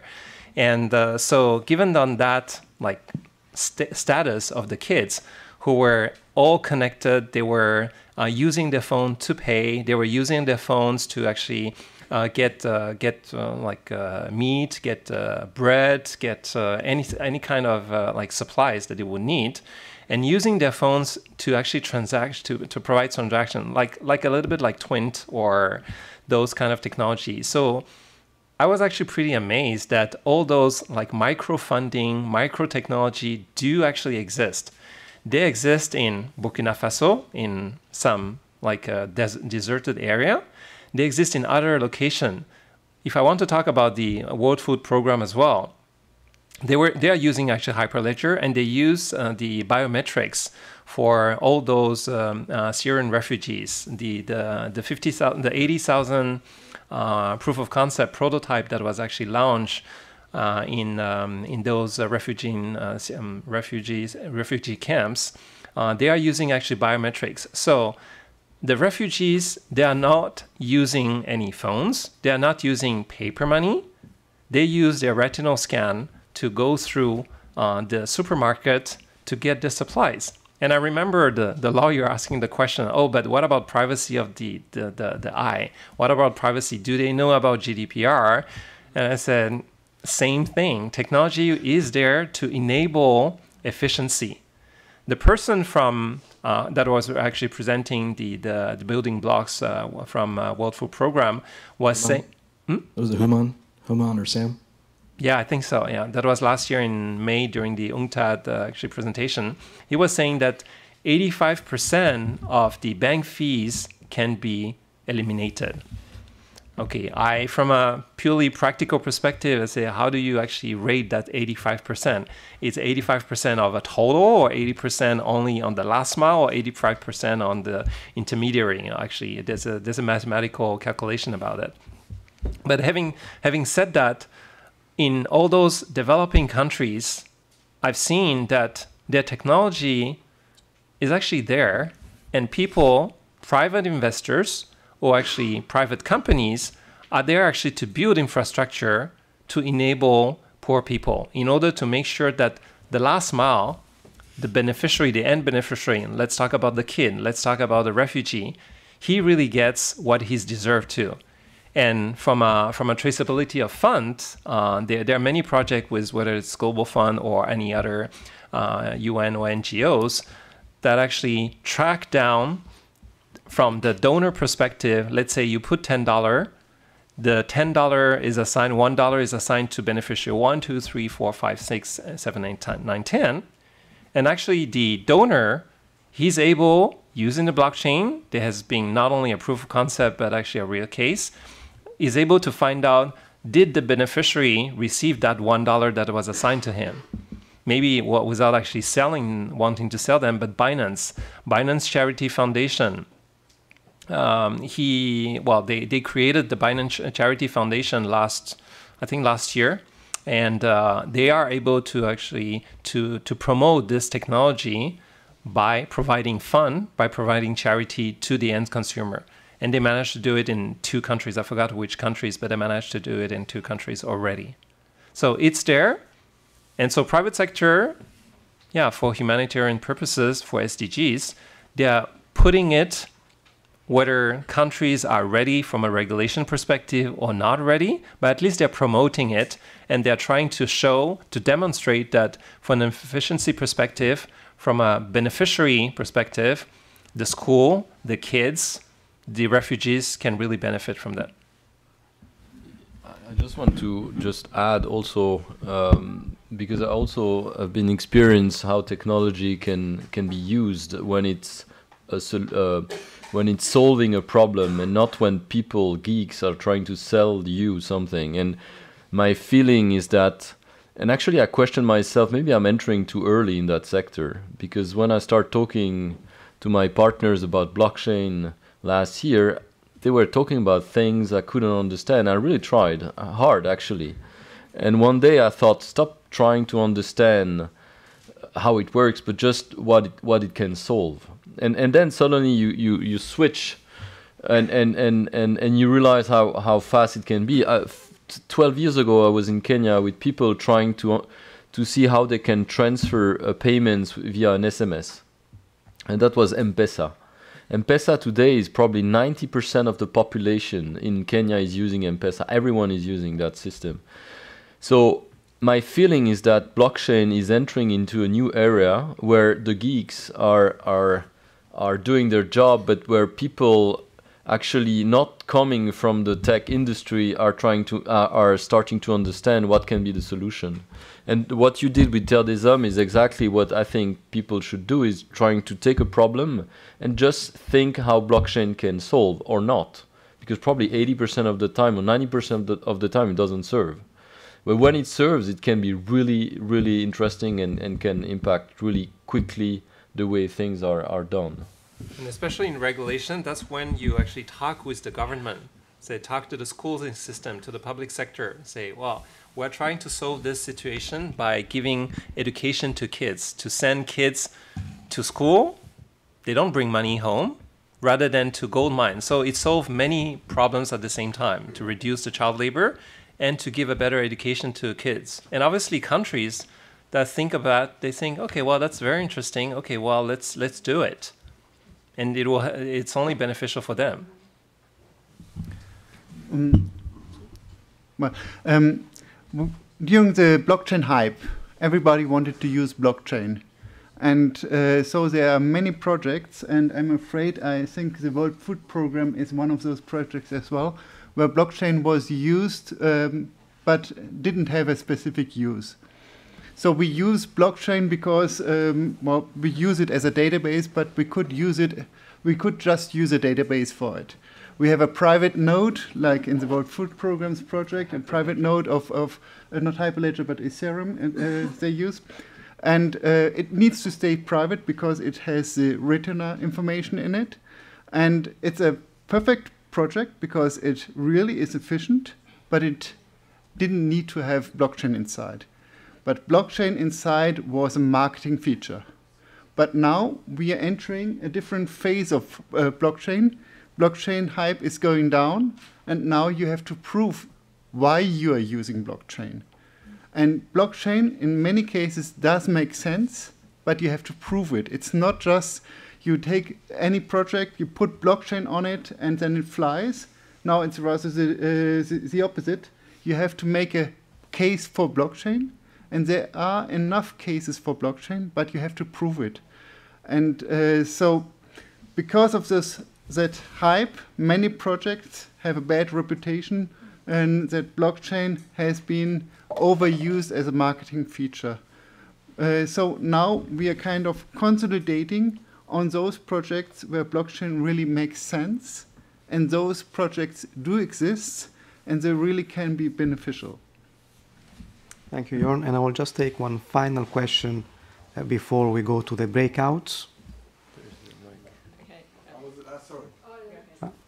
Ladies first. 2 questions. Ladies first. It was actually... Ladies last. Thanks. Thank you very much. Emmanuel Gahn from the World Trade Organization. I work in the Economic Research Department, and I've spent the last 2 years doing quite a lot of research on blockchain and international trade, and recently published a book on that. There were more actually comments than questions that I had. On the point made by my neighbor on regulation, I know regulation, it's a word that has a very bad reputation. It has very negative connotation for many people. But I think it's very important to bear in mind that regulation can also be an enabler. And I think this is the message that we have to transmit. In the case of international trade, for example, you can have a great technology, and I think blockchain actually has a huge potential to facilitate international trade transactions. But if your legislation still requires a paper copy, then it won't help. Or if you have measures that block data flows, it won't help either. So it's important, I think, to bear that in mind and to look at where regulation can actually work as an enabler. And here I would like to also link it to the question of communication. I think when I say we, it's like all the blockchain enthusiasts, have a problem of communication. For many people, it's true that blockchain has a bad reputation. Why? Because there was a hype, yes, but also because it's associated with Bitcoin. I organized a workshop at the WTO in November that was blockchain. And I had several people come to me and say, oh, your Bitcoin conference. I say, no, it's not Bitcoin. It's blockchain. It's the technology underlying Bitcoin. So I think we have to do more in terms of explanation, education, awareness. And the language, yes. It's true that blockchain is associated with Bitcoin. It's used in a generic term, but we should actually use DLT, even though DLT is not very sexy, so I understand why people use blockchain. But I think we need to do a much better job at communicating. And the last point I want to make, because I know we don't have a lot of time, there were some points being made on the fact that it's not enterprise ready. That's the term that has been used. Well, I'm not sure I actually agree with that, because you have some enterprises like Walmart, for example, that are using it to track millions of products on several dozens of supply chains. They're using it to track tainted products. So it's the traceability dimension that was mentioned. So it's being used on a day-to-day basis. It's true that in a number of sectors, it's still being tested. Now, one question that I have, and that I think we need to keep in mind is, these are the big companies that are using it. But what about the small players? I have a second hat at the WTO, which is SME, small and medium-sized enterprises. We have discussions on that. And while I think that it's a technology that can help them, for example, access trade finance, it can also make it more difficult for them. They can become captive of these big groups. And I think this is something when we talk about SDGs that we need to bear in mind. And I'll stop there. Thank you very much. And actually, I agree on all points of what you said. Regulation has this bad aura around it. But if there is regulation, there is a reason why. Because something happened at some point, and then the regulator intervened. The challenge with blockchain is that the regulation is not keeping pace of the technological change. So it will never, but we need to do something about it. The main problems in coming to commodities trading and what happened in the financial sector is that there was this big crisis and regulators had to react very quickly. And basically, it was a kind of a patchwork. And now I think it will take us probably 40 or 50 years to smooth out something that was done in a quickly way. You also mentioned the fact that it's not, it is enterprise ready. Probably not for everyone, because people need to understand what it is. So it's up to us, actually, to explain. Because yes, if you say blockchain in the street and you ask 10 different people, they will come up with 10 different stories, and probably 9 out of them it will be something to do with Bitcoin. And someone told me that Bitcoin is bad and criminals use it. So blockchain must be bad as well. I would just agree with you that regulation is seen as a good thing by industry. I was really surprised. I was going to the European Parliament, and there the industry was lining up saying we need regulation because we need legal certainty. That was the top, not the people acting. We've been approached by numerous companies asking for more to be done on the regulatory front to help them. Please. Thanks so much. Jan Hoffmann from UNCTAD. I have a question on interoperability, which I think Anton mentioned, also a couple of others. Is there a role for the public sector or for agencies like ISO? I'm not looking for a job for UNCTAD, but ISO, CFACT, perhaps national. Is there a role for them to support interoperability through standard setting, some standard? I'm thinking here the example for me could be the container. My background is shipping. I love the shipping container. It was developed by the private sector, by a truck driver, and then ISO and others later on put a stamp on it. Now it helps with the world to trade. Is there a role for the public sector in this? So let's say we had a workshop on that a few days ago. We had a workshop.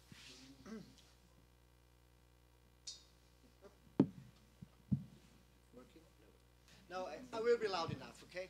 So a workshop a few days ago on exactly that topic. So also when it comes to blockchain, and we are not talking about the infrastructure, so operating a node, but as a blockchain service, as a piece of software, for example, in the financial service industry, you also have to work with, let's say, the same standards than any other software company. That means there are ISO standards, there are other standards related to, for example, trade finance systems, to banking services, etc. The same standards also maybe in shipping. To be honest, I don't know. It's not the segment I'm coming from. And so, yes, of course, let's say the summary was, so where PwC specialists and other people were in the room, that same standards, or maybe new standards, but from the same regulators or from the same, let's say, like ISO, etc., will be established. And I think there's also, let's say, some tries on that. For example, the Ethereum, Enterprise Ethereum Alliance, etc., and others who are going really and trying to establish standardization on that. Someone else on that topic? I will close the panel here. And Ekkehard, if you'd like to explain what will happen next.